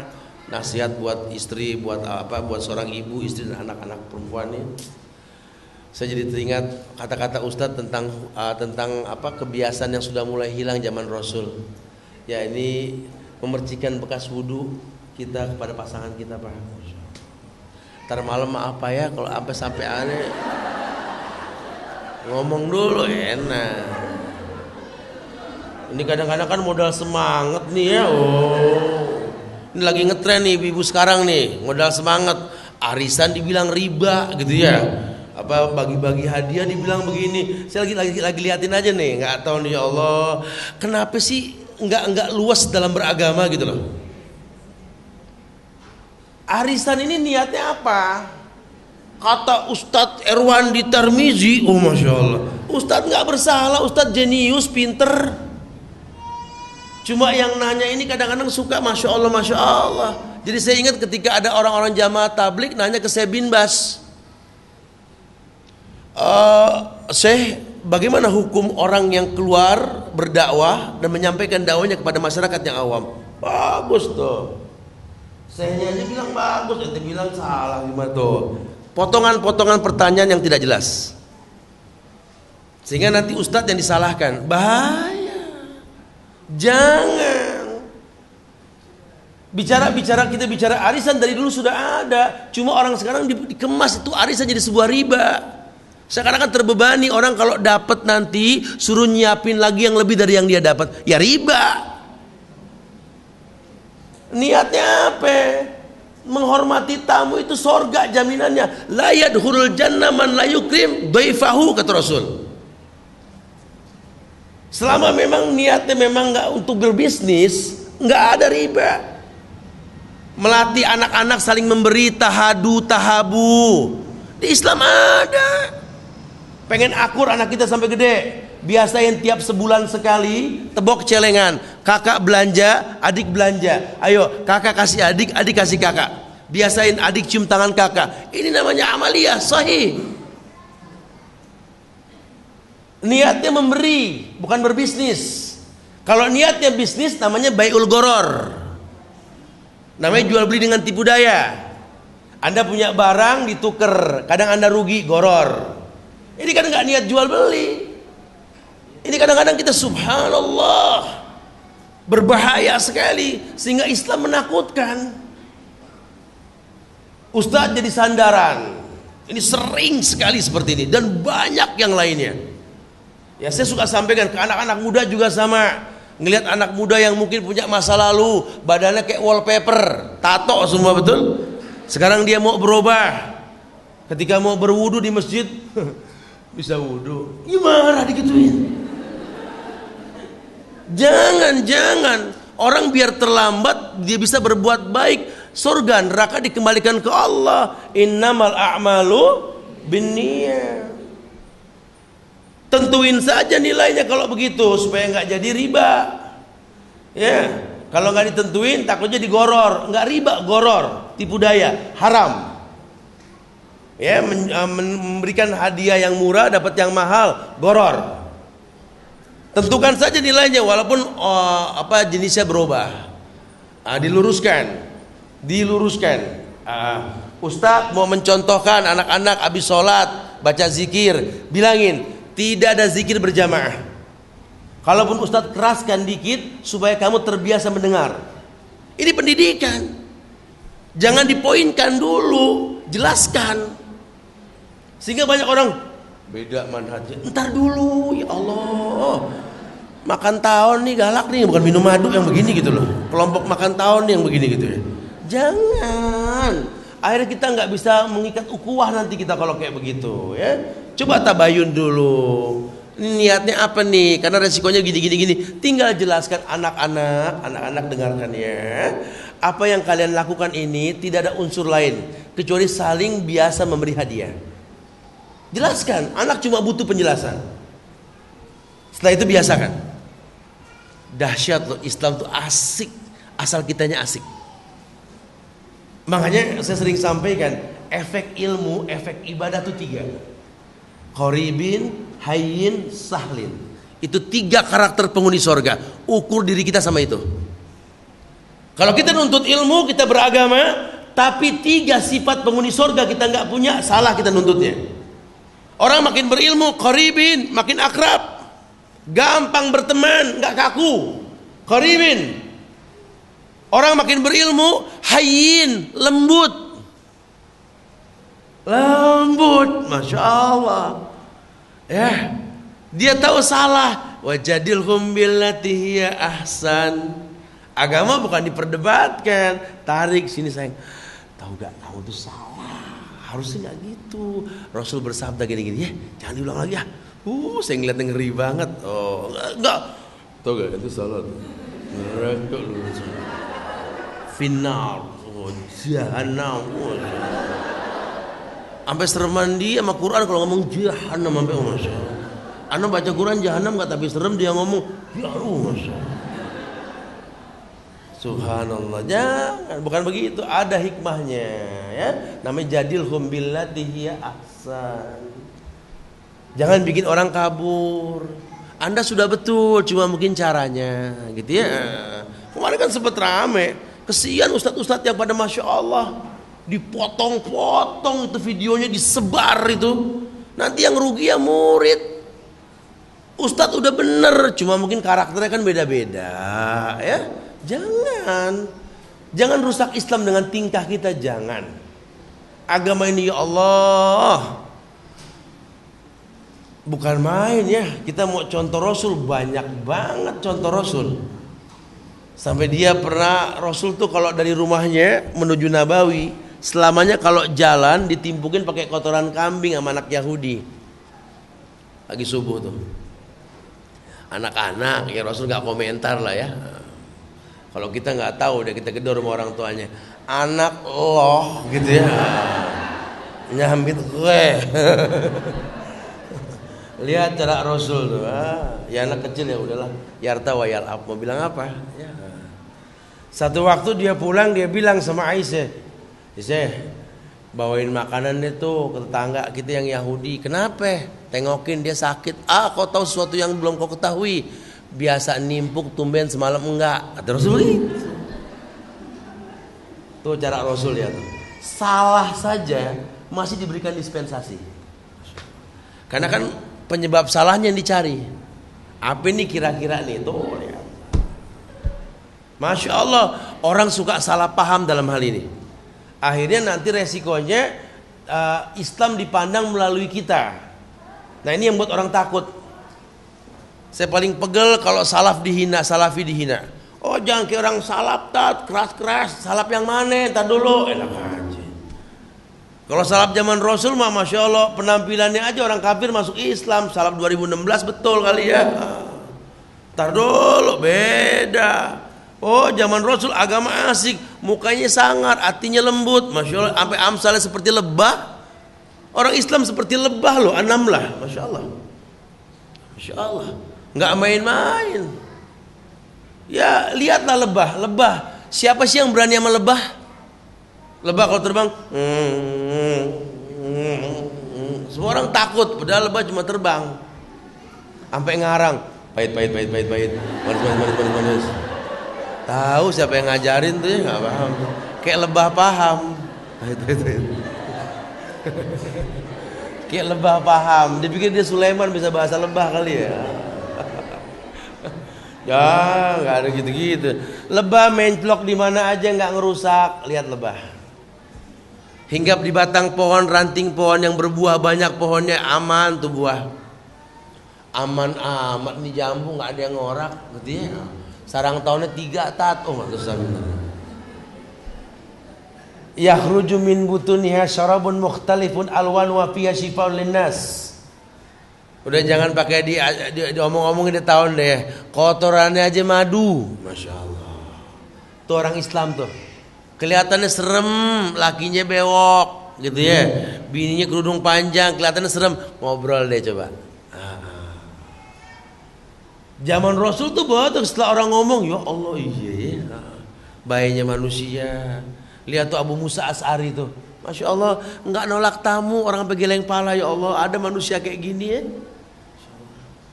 Lihat tuh Rumaisah binti Milhan, lihat tuh perempuan yang mulia, ya Allah, orangnya masih hidup. Nabi lihat dia lagi wudhu di sorga, subhanallah. Kita mau nyontoh siapa ya? Marilyn Monroe, Rumaisah. Kita mau nyontoh siapa ya? Ummu Salamah, yang berani ngomong, ya Rasulullah, kalau perempuan kawin cerai mati, sekarang nikah lagi beberapa kali nikah, di sorga sama siapa nanti dia? Nanya. Yang lain gak berani nanya, kata Nabi apa? Dia di sorga akan bersama suami yang paling mendekatkan dia ke Allah. Tuh. Bukan malah meratap, enggak deh, sampai mati gak mau kawin lagi. Ya. Kalau ada yang baik, bismillah, sorga dimasuki dengan mudah. Jadi istri yang soleha, kan begitu. Baru bicara jadi anak yang soleha, dokter. Betul-betul dokter ini apa? Dia menjadi seorang anak yang soleha. Saya suka bilang begini, saya ini punya anak, saya tuh orang yang ngayal punya anak laki. Saya ngefans banget sama Syekh Albani. Dia dipanggil Abu Abdurrahman. Saya pengen punya anak Abdurrahman. Alhamdulillah. Ya, tuh anak saya punya sekarang namanya Abdurrahman. Saya punya anak laki 3. Tapi saya baru berasa jadi ayah ketika punya anak perempuan. Oh, anak perempuan tuh ya Allah, lain. Punya anak perempuan tuh beda. Dia yang paham, istri gak paham kadang-kadang. Dia yang paham kita. Kita sampai ke rumah tuh, Bu ya capek. Oh ya Allah, Masya Allah, saya sayang. Ngeliat kamu udah gak capek. Masya Allah. Diambilin tisu, Masya Allah. Bu ya capek, ya Allah. Ya Allah, nih anak bisa bener bikin kita jatuh cinta, Masya Allah. Mau apa sayang? Enggak, aku mau Buya aja. Ya Allah. Mau minum apa Buya? Apa deh yang menurut kamu asik buat Buya? Dibawain air yang hangat, Masya Allah. Anak laki, betul-betul cinta kita untuk dia, terlanjur mencintainya. Koyok 3 masih nggak ditanya, kita betul-betul tegor ke pah merek apa ke, paling nggak begitu ya. Sampai kita apa enggak masih nggak nengok juga. Oh, lakukan saudara. Dan umurnya pendek, betul? Baru kemarin Ustaz saya kepang 2 anak saya, Ustaz. Ya Allah, saya mainin poninya, Masya Allah. Ya Allah, dia anak. Sekarang udah berasa, nggak berasa udah gede, Ustaz. Udah diambil sama orang, ya Allah, ya Karim. Bisa gak dia bertahan hidup di sana ya, Masya Allah. Sehingga orang tua yang mengerti punya anak perempuan, kal qabid alal jamri, kayak megang bara api di akhir zaman. Bukan gampang. Dia akan komplain nanti kalau perempuan sudah menikah, suami nomor 1. Bagaimana perempuan berbakti sama orang tuanya, Ustaz? Sering begitu, betul? Ini nggak pernah di-up nih, Ustaz. Laki mulu kalau udah nikah, ibumu, ayahmu. Perempuan ngapain, Ustaz? Begitu ya. Dia jarang diekspos, jujur ya. Padahal ketika seorang anak gadis menjadi ibu yang soleha, istri yang soleha untuk suaminya, itulah baktinya untuk kedua orang tuanya. Orang tua nggak butuh macam-macam, karena fitrahnya perempuan bukan nyari uang. Cukup pertontonkan pemandangan yang indah. Didik anakmu jadi anak yang soleh soleha. Didik cucu mereka jadi anak yang soleh soleha. Itu baktimu sama kedua orang tuamu. Masya Allah. Betul-betul paham. I'm a mother, I'm a wife, I'm a doctor. Betul. Caranya pas. Karena Islam ajarkan bagaimana menjadi seorang ibu. Islam ajarkan bagaimana menjadi seorang istri.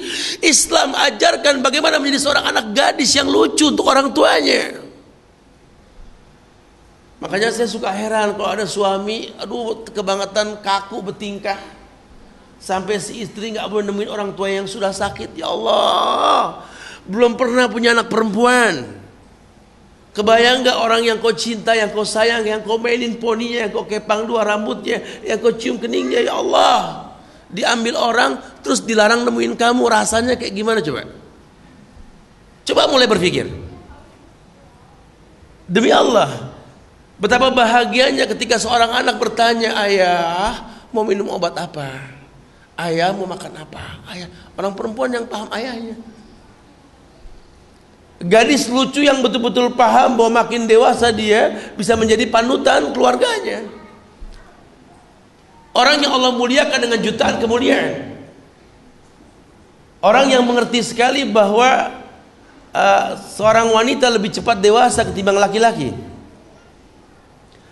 Sehingga dia menjadi mazro'ah, hars, kebun untuk suaminya, yang membuat suaminya bebas berkarya dekat dengan dia. Karena istri merupakan inspirasi seorang suami.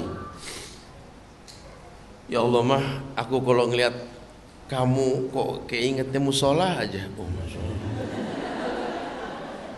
Bekas wudhu gitu ya, ada istilah gitu. Aku tuh kalau pulang suka nggak enak, makanya bingung ngelihat kamu nih kayaknya kayak nggak kebagian surga deh. Oh Masya Allah. Lihat istrinya ngaji, mulu hafalan, mulu, ya Allah. Tapi demi Allah mah, demi Allah, kalau nanti sampai aku duluan masuk surga, aku akan bertanya sama Allah, sudahkah istri dan anak masuk surga? Belum. Biarlah aku tunggu mereka depan pintu surga ini. Oh Masya Allah. Betul-betul paham hidup yang singkat ini untuk mencapai sebuah kemuliaan surga, dan gak didapat kecuali dengan merujuk pada apa yang Allah perintahkan, Nabi contohkan. Wallahu a'lam. Seperti yang disuruh jam 14.15. Silakan yang mau bertanya. Akhirul da'wana alhamdulillahi rabbil alamin.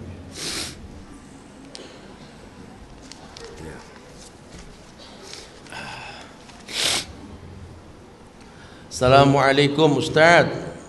Maaf pertanyaan di luar tema. Apa hukumnya tukar kado dalam Islam yang biasa dilakukan di acara sekolah? Ini langsung ini pertanyaannya. Sebenarnya banyak ini di sekolah-sekolah sekarang ini dalam bentuk pelatihan ke anak. Ya, kalau memang niatnya ini untuk mencari keuntungan, haram. Namanya bai'ul gharar.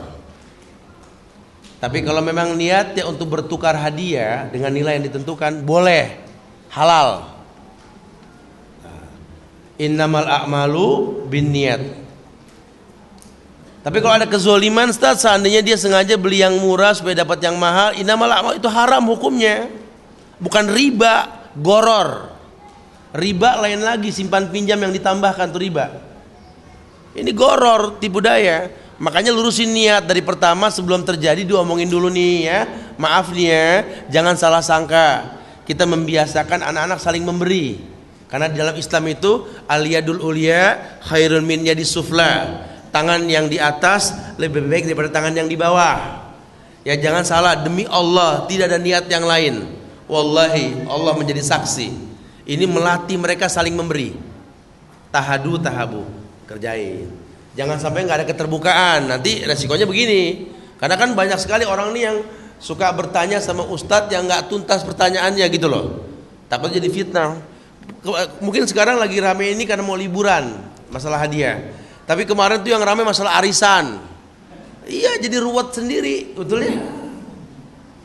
Dari zaman Kiai Haji Asim As'ari, Kiai Haji Ahmad Dahlan, Syekh Ahmad Surkati dan lain-lainnya, itu arisan nggak ada masalah. Masuk 2016 masalah semua, betul? Karena banyak jebolan-jebolan sosmed, betul ya? Jadi kadang-kadang suka galak-galak, betul ya. Dari dulu tuh yang namanya belajar kajian gak ada keributan. Ini banyak ulama-ulama sosmed ini ya. Belajar sama Kiai Haji Google, Wage, apalagi ya, browser, Ustadz YouTube.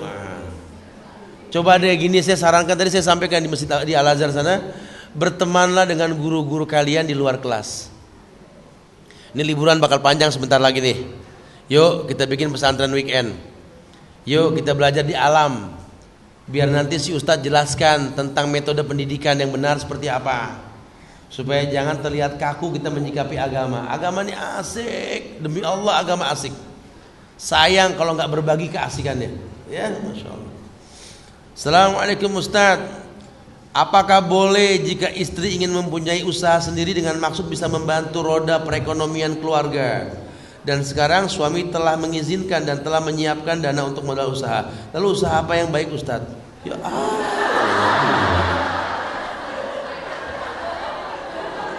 untung ngopi gitu ya, kalau nggak ngopi pusing. Apaan saya nggak tahu, ibu bener apa kan saya nggak tahu. Usaha apa ya? Ada yang bisa ngasih masukan? Dengerin ya. Kalau yang namanya usaha, kita harus paham. Jangan sampai kita usaha kita nggak paham. Mau buka restoran, emang kita jago masak. Mau buka bengkel, emang ngerti onderdil. Mau usaha apapun kudu paham. Jangan nimbrung. Mau buka salon, kita emang jago gunting, betul lah. Jadi jangan cuma franchise doang nggak paham. Akhirnya nanti nggak bagus. Kenapa? Karena kerja itu bersyukur. Syukur itu yang mengakumulasi nilai kita. Mungkin kayaknya income-nya nggak gede, cuma syukurnya tingkat tinggi, Ustaz. Rezeki dari mana tahu? Ya. Jadi saya sarankan sekali, mulailah buka usaha dari yang kita suka. Apa yang kita suka dan bisa disukai oleh orang lain, boleh kita bikin. Ya. Dan jangan pernah dalam usaha itu yang kita pikirkan untungnya dulu. Berpikir kalau rugi. Orang kan gitu ya. Ini kalau untung nih Ustaz, ya kalau untung, kalau rugi gitu. Ya. Jadi orang suka salah tuh. Kayaknya sih Ustaz kita berhasil nih Ustaz, kayaknya miskinnya kan wallahu alam gitu ya, kita nggak paham. Bagaimana sikap kita sebagai istri yang juga harus berbakti kepada orang tua? Udah tadi ya. Ini tadi bahagia dia nih. Mana tadi? Apakah boleh tadi jika istri mempunyai usaha sendiri dan suami sudah mengizinkan dan telah menyiapkan dana? Ini kita kasih hadiah nih. Suami soleh, aku merindukanmu. Jarang-jarang suami begini nih ya. Baca deh tuh.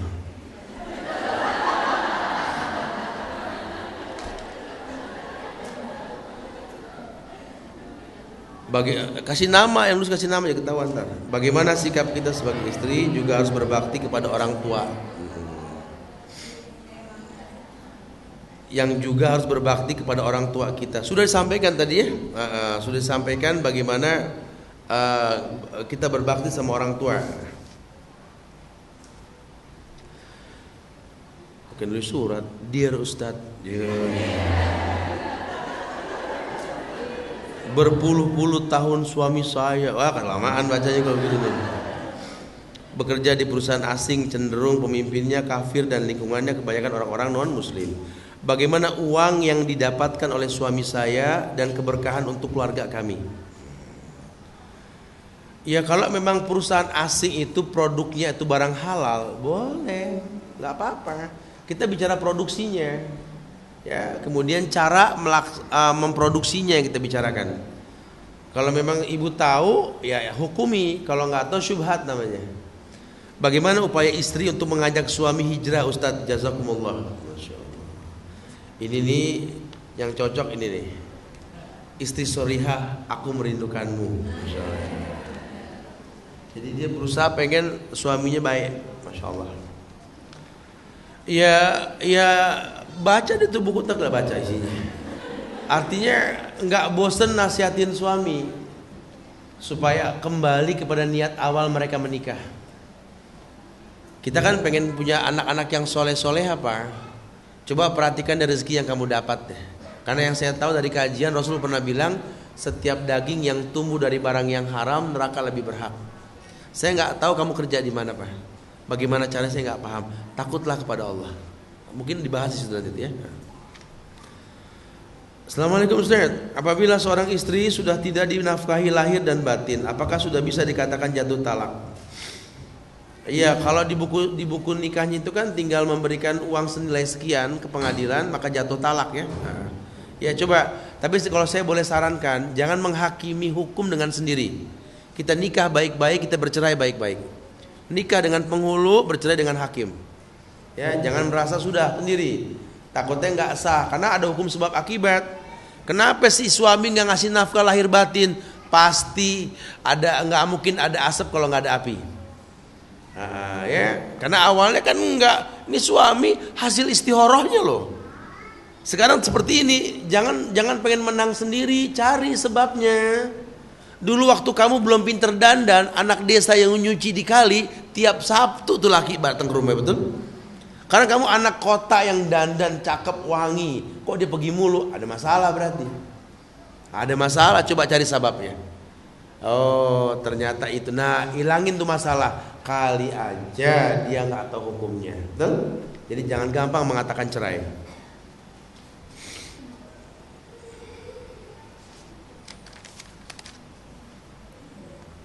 Kayaknya ini apa, dia harus pinter nih. Kita kasih buku nih, cara merebut hati suami.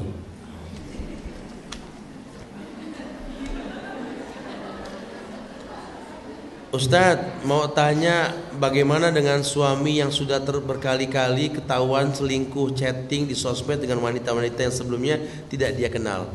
Apakah kita sebagai istri tetap memaafkan dengan berharap? Lagi-lagi permasalahan rumah tangga. Ini aib keluarga. Saya kasih rumus deh. Ya, jangan bahas asapnya, tapi lihat apinya. Dulu dia nggak begini, kok sekarang dia begini. Nanti ada dunia anak begitu, dunia anak. Saya pegel sama mama saya, Tat, tiap hari nonton sinetron, Tat, dibilangin susah gitu ya. Ya iyalah, tanya coba, mamanya bilang aku mendingan nonton TV daripada nonton kamu gitu kan. Ternyata kita yang salah, nggak bisa menggantikan TV. Kalau sampai dia berbuat maksiat pasti ada sababnya, coba lihat. Kalau nggak ada sababnya, ruqyah jin berarti itu. Dan biasanya ada sababnya semuanya gitu ya. Ya jelas salah, jangan dibahas, sudah salah, cuma sababnya lihat. Dia capek, dia lelah, bisa gak kamu ngilangin capek dia? Dia pulang ke rumah, rumah berantakan, anak bau semua, kamar tidur berantakan, ya Allah suruh betah, ya gak bisa. Fitrahnya laki-laki gak seperti itu gitu loh. Dulu waktu awal nikah tidak. Jangan salahkan, mau bilang apa. Sekarang kamu bukan kamu yang dulu begitu kan. Maaf saya bilang begini, kenapa? Orang laki juga saya ngomong begitu ketika istri mengeluh gini-gini, kamunya coba koreksi diri gitu loh. Karena bahasa Nabi, aslih nafsak yasluh lakan nas. Islah dirimu, orang lain akan terislahkan. Ya, jadi gampang kalau pengen koreksi orang, koreksi diri kita. Oh iya, ini ada masalah berarti. Jangan-jangan memang sayanya nih. Saya nggak pinter bikin dia tuh asik ngobrol di telepon. Dia benar ngobrol sama perempuan lain di telepon karena istrinya nggak pinter ngomong di telepon. Chatting juga to the point, lihat statusnya aja bikin pegel mulu. Ya Allah, ya Allah. Kita gimana? Pengen cerita seru, kasih kabar ke rumah, jawabannya mentah. Kalau teman kita ngomong, alhamdulillah akhirnya kita gini-gini. Yes, akhirnya rame. Giliran istri, alhamdulillah gini-gini. Emang kenapa? Emang gini, emang gitu ya Allah. Nggak demen orang begini gitu. Masalah ya. Ya cari sababnya lah. Alhamdulillah bisa ikut kajian Ustaz. Alhamdulillah. Maaf Ustaz, saya mau tanya, anak saya 14 tahun, susah kalau disuruh sholat. Saya suka sedih, Tat, nangis Ustaz. Ini saya sadari karena agama saya yang tak sempurna, jauh dari kebaikan.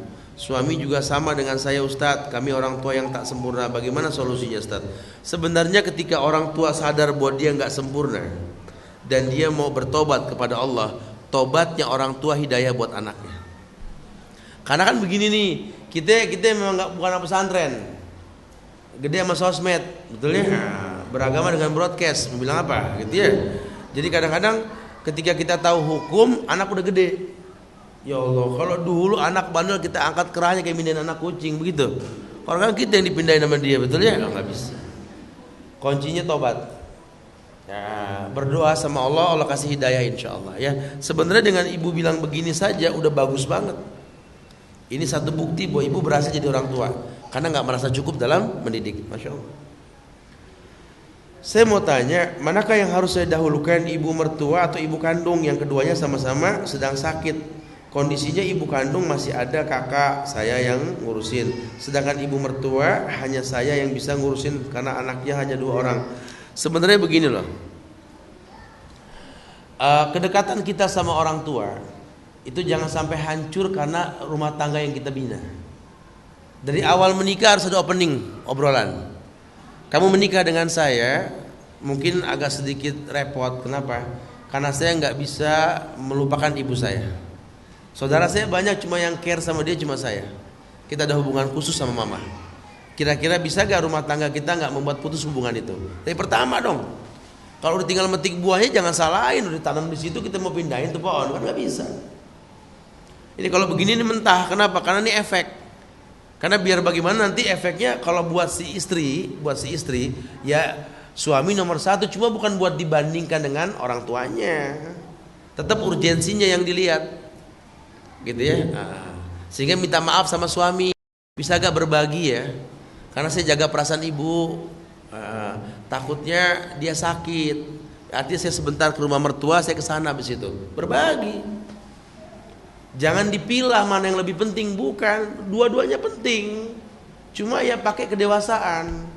Orang yang dewasa itu bukan membedakan mana baik mana buruk. Cuma tahu dari sekian banyak yang baik ini yang paling buruk, atau kebalikannya, dari sekian banyak yang buruk ini yang paling baik. Itu dewasa namanya. Ya, Allahu a'lam. Assalamualaikum Pak Ustaz. Bagaimana caranya saya minta maaf pada suami saya? Karena saya selalu kesal karena suami saya kalau disuruh sholat selalu ada aja alasannya. Tapi sekarang sudah rajin sholatnya. Saya menyesal dulu saya melarang marah-marah. Ya udah kan berhasil marahnya berarti kan. Sekarang ibu yang punya masalah berarti gitu ya. Just info ya. Pak Ustaz, mau tanya, apakah istri tidak berhak mengetahui gaji suami? Enggak usah tahu, masalah baru akhirnya ntar udah. Minta aja jatah sebulan sekian selesai. Jangan suka cari masalah. Ini masalah ini nih, ya. Mas buloh ini nih. Masalah buat loh. Minta jatah selesai. Ngapain sih pengen tahu? Kan dia juga punya saudara, betul? Ada kakaknya, ada adeknya. Ya udah deh. Ini enggak 10 juta, kalau aku 4 juta berarti 6 dibagi 3. Cari pusing sendiri. Udah minta jatah sekian ya, sisanya terserah Bapak. Mau ngasih temennya, mau ngasih ini. Dan buat laki-laki dengerin, wahai para laki-laki dengerin. Kalau sudah ngasih ke istri, jangan suka diambil lagi. Ini penyakit laki-laki nih. Temennya datang, saudaranya datang, orang tua datang dari kampung pulang nggak punya ongkos. Ma, aku pakai dulu deh. Allahu Akbar. Kau coreng arang di wajah orang tuamu sendiri. Besok istrimu paling kesel kalau dia datang. Ini kemarin nih. Laki-laki denger nih, mumpung streaming gitu nih. Kalau udah ngasih jangan minta lagi.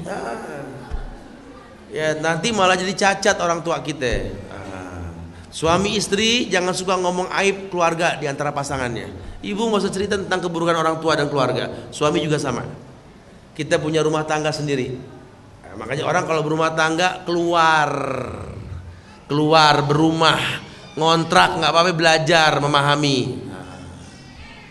Ya, istri harus paham berlian di dada suaminya ibunya. Sampai kapanpun. Jangan pernah bersaing cinta dengannya, kalah. Ya. Jadi pahami itu. Cintai orang tuanya, maka dia mencintaimu dengan sendirinya. Jangan paksa cinta datang tanpa ada alasan. Cintai orang tuanya. Ya, bahkan seorang suami bisa sayang sama pembantunya, mencukupi rumah tangga pembantunya karena menjaga orang tuanya. Ini kadang-kadang enggak banyak, ya Allah, kasus ini 80% perceraian, mantu sama mertua enggak akur. Mendingan terang-terangan deh, kalau bakal enggak akur sama mertua, ambil keputusan, ahsan begitu. Karena enggak berkah rumah tangga, enggak berkah sama sekali. Nah suami kudu paham kalau udah begini pisahin dari rumah dah. Karena biar gimana nggak bakal pernah ketemu kalau bukan anak gitu ya. Kadang-kadang kan mertua juga suka ujian buat mantu, betul. Mentang-mentang belum bisa bikin teh manis dibahas, masya Allah. Ya Allah Tat, masya Allah Tat, anak saya dijolimin sama istrinya Tat. Kenapa Bu? Bangun nggak dibikinin teh manis, masya Allah. Ya tanya dulu kenapa Bu, tanya dulu, kali aja ada sebabnya. Saya sih nggak mau nanya lagi, males deh. Nanya dulu, berarti udah males. Dia kalau bikin teh disalahin mulu sama lakinya jadi males sekali Bu. Lagi ribut jangan dinilai begitu atau apalah bahasanya ya. Jangan ditimbrungin makanya. Saya seorang istri, sering ada acara keluarga tapi suami nggak pernah ikut, tapi dia menyuruh saya datang sendiri dan dia ikhlas. Hukumnya bagaimana? Ya boleh aja. Nggak apa-apa, kenapa? Karena kan memang ada urgensi yang lebih penting. Karena kalau perempuan bisa datang kondangan, laki yang sibuk nggak bisa, jangan disalahkan. Kewajiban dia memberi nafkah, bukan datang kondangan acara keluarga, bukan. Tapi sesekali boleh, sesekali silakan saja. Tapi jangan dihakimi. Karena ada orang yang begitu, sahabat Rasul begitu, kalau udah berjihad berbulan-bulan dia balik nggak ada yang mengeluh. Maka salah satu aktivitas seorang perempuan menggantikan posisi suaminya, aktivitas keluarga, nggak apa-apa. Wajar kok nggak safar. Kalau safar harus dengan mahram, beda bab nantinya. Ya. Ustadz, sholat terbaik untuk wanita adalah di rumahnya. Tapi karena suami kerja di luar kota, anak saya yang berusia 13 tahun merasa takut kalau sholat subuh sendiri ke masjid. Apakah saya wajib menemani anak ya untuk membangkitkan keberanian dia? Boleh aja. Perempuan afdol di rumah, di masjid juga boleh, gitu ya. Assalamualaikum, ketemu di sini. Gimana anaknya jadi ulama, ibunya mengkosor salam, jangan. Kosor tuh sholat, zohor jadi 2, asar jadi 2. Isya 2 kosor, salam dikosor.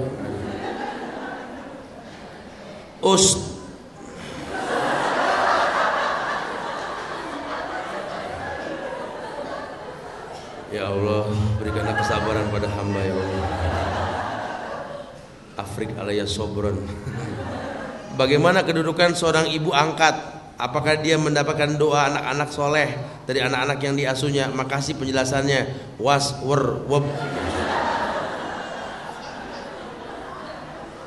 Ini begini nih kalau dididik sama ibu angkat begini nih. Ibu angkatnya nggak ngaji lagi. Ya ibu angkat ya ibu, mau bilang apa ibu angkat ya orang lain. Ya. Kecuali kalau ibu angkat kita tuh tante kita. Ya, bibi kita, mamang kita gitu ya. Tapi kalau orang lain ya tetap ibu angkat beda. Suami nggak boleh cium tangan sama dia, bukan mahram. Ya, ya kalau masalah doa sih dapat aja. Ya dia didik orang sampai soleh, dapat ilmunya kan. Mandala ala khairin falahu mislu ajri fa'ilih. Ya. Orang yang menunjukkan pada kebaikan berpahala sama orang yang berbuat kebaikan.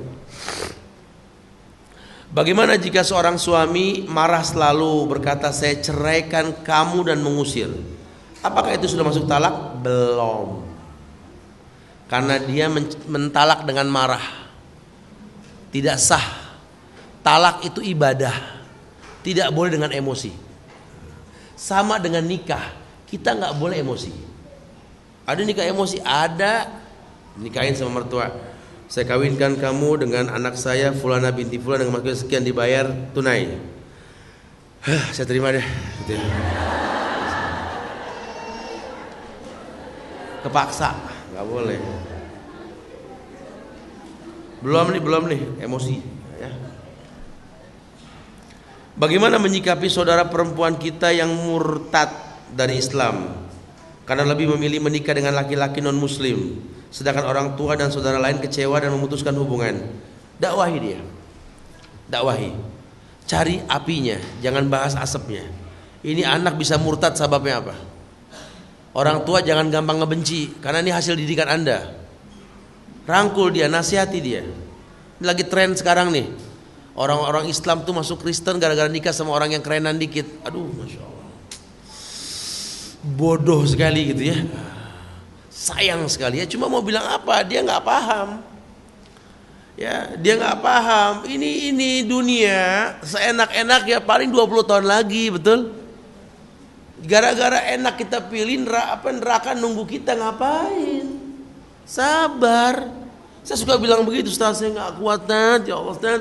Suami saya Tat, aduh galaknya manusia Tat, ya Allah. Sabarin Bu, ibu kuat enggak Tat? Ibu kuat enggak Tat? Ibu gemuk kuat gitu. Sabar. Paling berapa lama lagi gitu kan? Berapa lama lagi gitu ya. Jangan gampang kepancing sama dunia, kecuali kalau memang dia melanggar syariat, nggak sholat apa lain ya. Ini ada orang yang menghayalkan masuk surga bareng orang kafir. Astagfirullah, la quwata illa billah. Lah rame disebar, di-share di video-video itu. Insyaallah. Deketin, nasihatin ya. Mudah-mudahan Allah kasih hidayah buat dia ya. Karena nggak terlambat buat mendatangkan hidayah. Mungkin dia nggak merasakan cinta yang tulus melebihi cinta orang kafir ini. Kita kan nggak tahu. Mungkin selama ini nggak ada yang care sama dia, nggak ada yang perhatian sama dia. Kita sama, kita disalahkan juga nantinya. Kan nanti dia masuk neraka kan ditanya, kenapa ente milih orang kafir? Jawab itu, saudara saya Islam tapi aduh tat, wah kita nggak paham tuh. Pak Ustaz, kami ada anak-anak yang berkumpul untuk minta diajarkan mengaji TPA dan apa nih keluarga kan anak dari fakir miskin dan duafa yang orang tuanya tidak mengenal sunnah. Lalu kami panggilkan ustadz untuk menyampaikan pelajaran. Ternyata si ustadz ini terlalu arogan ucapannya dan kurang pintar untuk menyampaikan pelajaran pemahaman agama. Akhirnya anak-anak enggan datang. Jika sang ustadz datang dan mereka jadi kurang sopan sama Pak Ustadz, apa yang harus kami lakukan Ustadz? Ganti ustadznya Ustadz. Hidup gampang dipusingin. Udah tahu arogan dipertahanin, ganti sama yang enggak. Bagaimana sebaiknya sikap istri menghadapi suami yang jika ditanya pendapat selalu berkata terserah padamu? Kayak apa ya terserah padamu? Suatu keputusan rumah tangga lebih baik diputuskan oleh suami, padahal suatu keputusan rumah tangga lebih baik. Iya kan ketika dia mengatakan terserah kamu, itu keputusan dia. Keputusan dong. Ya. Jadi coba Pak, menurut Papa gimana? Terserah Ibu. Ibu lebih paham. Itu keputusan namanya. Ya, dia nggak mau ngambil keputusan. Tujuannya apa? Tujuannya supaya lebih dewasa dengan keadaan gitu. Jadi arisan seperti apa yang dibolehkan? Kayak arisan dulu, aduh sangat. Jangan suka paksa yang dapat ngeluarin sesuatu, dia mau ngeluarin silakan, enggak juga nggak apa-apa gitu loh. Jangan pakai diatur, nanti yang dapat harus membiayai semua yang datang. Oh jangan begitu ya. Dia tuh arisan tujuannya naruh duit, silaturahmi, bukan kebeban. Masalah tukar kado yang kita tidak tahu, insya Allah hanya menentukan harga. Ya, yang menentukan harga lebih aman. Kenapa? Jadi nggak ada goror. Pokoknya nilainya sama, niatnya yang penting, paham? Kecuali kalau bisnis haram hukumnya. Emang di sini ada nih masalah. Banyak beberapa pesantren seperti ini, beberapa sekolah ini masalah kayak begini nih ya. Mudah-mudahan nggak berulang lah, insya Allah ya.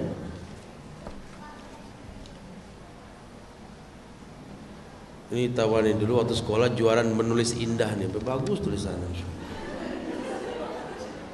Cuman memaksa mata agak sedikit nyureng gitu. Assalamualaikum Ustaz. Di dalam Al-Quran itu kan ada perintah laki-laki dan perempuan untuk menundukkan pandangan. Jadi bagaimana hukumnya seorang ustadz yang berceramah dan menampakkan diri di depan akhwat dan ummahat? Ya dengerin ya, hijab buat perempuan adalah pakaiannya. Hijab buat perempuan adalah pakaiannya. Nabi yang bilang, lan yasluh ayro minha ila hadza wa hadza. Artinya apa?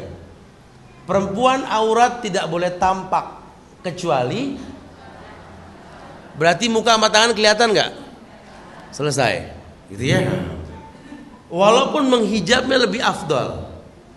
Ya, tetapi bukan berarti ustadz nggak ngelihat, murid ngelihat. Paham? Ustaz sih pengennya nggak ngajar, emang enak gituin ya.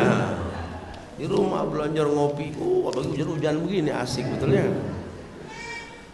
Ya, ini memang kalau saya sarankan memang kalau perempuan sudah terbiasa mendengar dengan listening, ya, bukan dengan sewing gitu ya, maka listening lebih utama. Tapi kalau belum bisa, demi Allah, kadang-kadang ada materi yang dibutuhkan ekspresinya.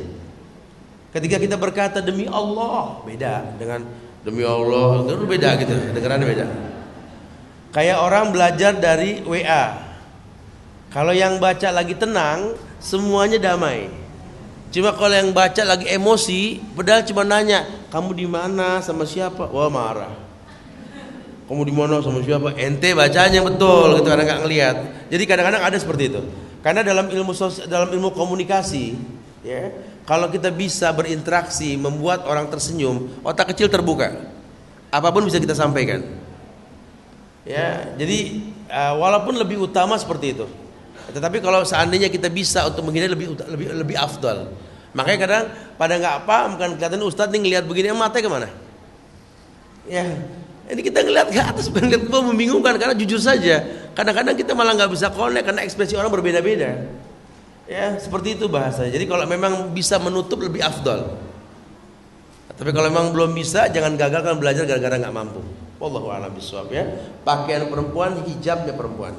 Makanya kalau mau belajar ya, panitianya nasihatin, tolong menggunakan baju yang syar'i. Ya, baju yang pantas buat sholat, pantas buat kajian. Sampein. Hendaklah berpenampilan, jangan memancing pandangan. Ya, seperti itu.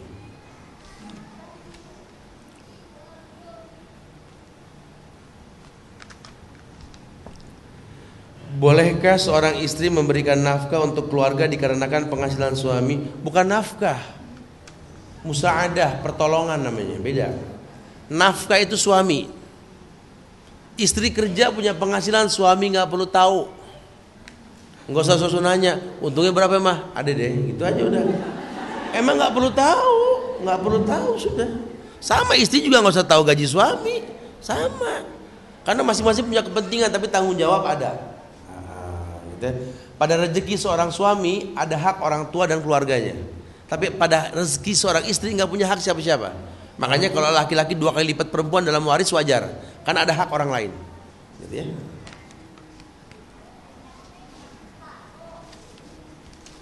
Assalamualaikum Ustaz, bagaimana caranya menghadapi teman yang curhat tentang aib suami? Ya, nasihati sama dia.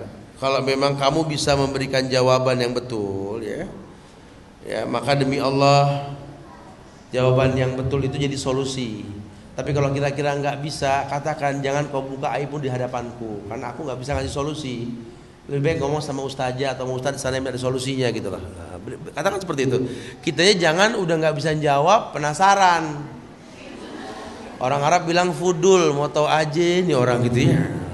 Oh gitu. Terus kamu gimana? Subhanallah. Akhirnya solusinya apa?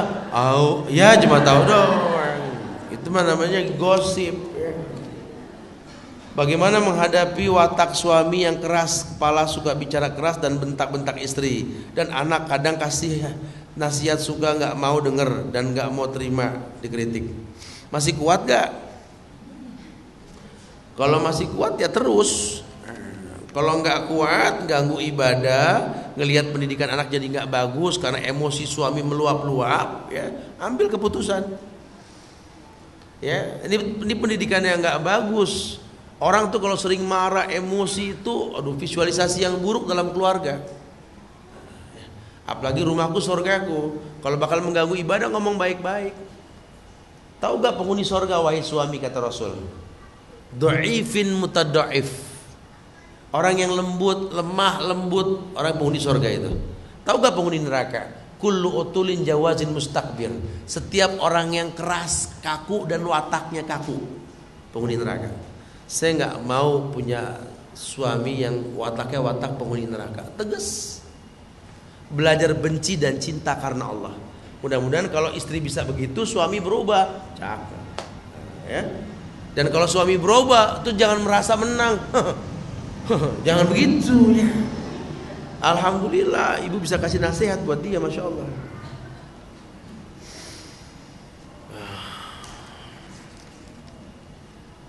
Ketemu lagi, Ustadz.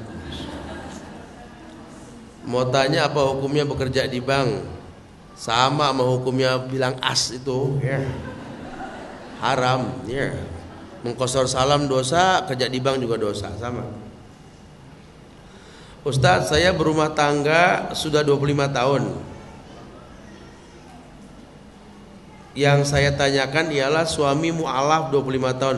Udah bukan mu'alaf 25 tahun mah ya. Ini orang suka, saya mu'alaf 20 tahun yang lalu. Astagfirullahaladzim. Mu'alaf tuh baru seminggu tuh mu'alaf. 25 tahun masih mu'alaf juga. Gak mau belajar baca Quran dan ke taklim, gak mau sholat, ya ngapain nikah sama dia gitu loh. Kalau dia mu'alaf, konsekuensinya belajar. Ibu berhubungan intim dengan lelaki yang tidak sholat, zina. Jangan main-main tuh, nasihatin.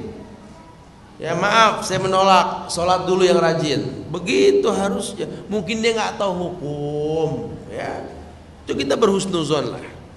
Mungkin kalau dia sudah belajar, alhamdulillah. Nah kalau memang tetap dia nggak sholat, ngapain gerandang gerendeng berdua? Nggak akan pernah bertemu air dengan minyak sampai kapanpun, kecuali digodok, betul? Nah, jadi mie atau jadi neraka digodok sama Allah. Iya ya. Oke, terakhir apa? Ustadz, minta tolong untuk disampaikan ke jamaah. Oh, udah tadi maju ke depan udah nih. Khalas, taib, insyaallah manfaatnya. Ini ada beberapa yang lain ini sudah ada hadiahnya satu. Ini ada 3 hadiah lain apa? Ustaz, liburan ini apakah di tempat Ustaz ada mengadakan pesantren weekend? Insyaallah nanti ada diadakan, lagi dibuat insyaallah ya. Mudah-mudahan Allah berikan kemudahan karena kita kurang SDM-nya. Kita juga nggak punya donatur buat mengadakan, makanya kita lagi cari terus nih ya, tidak dengan meminta-minta, tapi kalau yang mau bantu silakan aja. Cuma kita maksimalkan supaya bisa lebih luas dalam bekerja karena nggak mengandalkan bantuan. Nah, ya, insya Allah mudah-mudahan ada insya Allah. Ya, buat yang bertanya, maaf Ustaz, saya mau tanya anak saya 14 tahun susah ya. Ini ada tips. Ya, ada tips pahala hidup bersama. Kemudian bagaimana menghadapi watak suami yang keras kepala, suka bicara. Ya, ini juga dapat melindungi. Kemudian ya, yang terakhir, bagaimana sikap kita sebagai istri yang juga harus berbakti pada kedua orang tua. Nah, insyaallah manfaat yang disampaikannya. Minta maaf pada kekurangan, kesempurnaan hanya milik Allah. Wallahu a'lam bishawab. Kita tutup kafaratul majlis. Subhanallahumma bihamdika, syada la ilaha illa anta, astaghfiruka wa atubu ilaik. Assalamualaikum warahmatullahi wabarakatuh.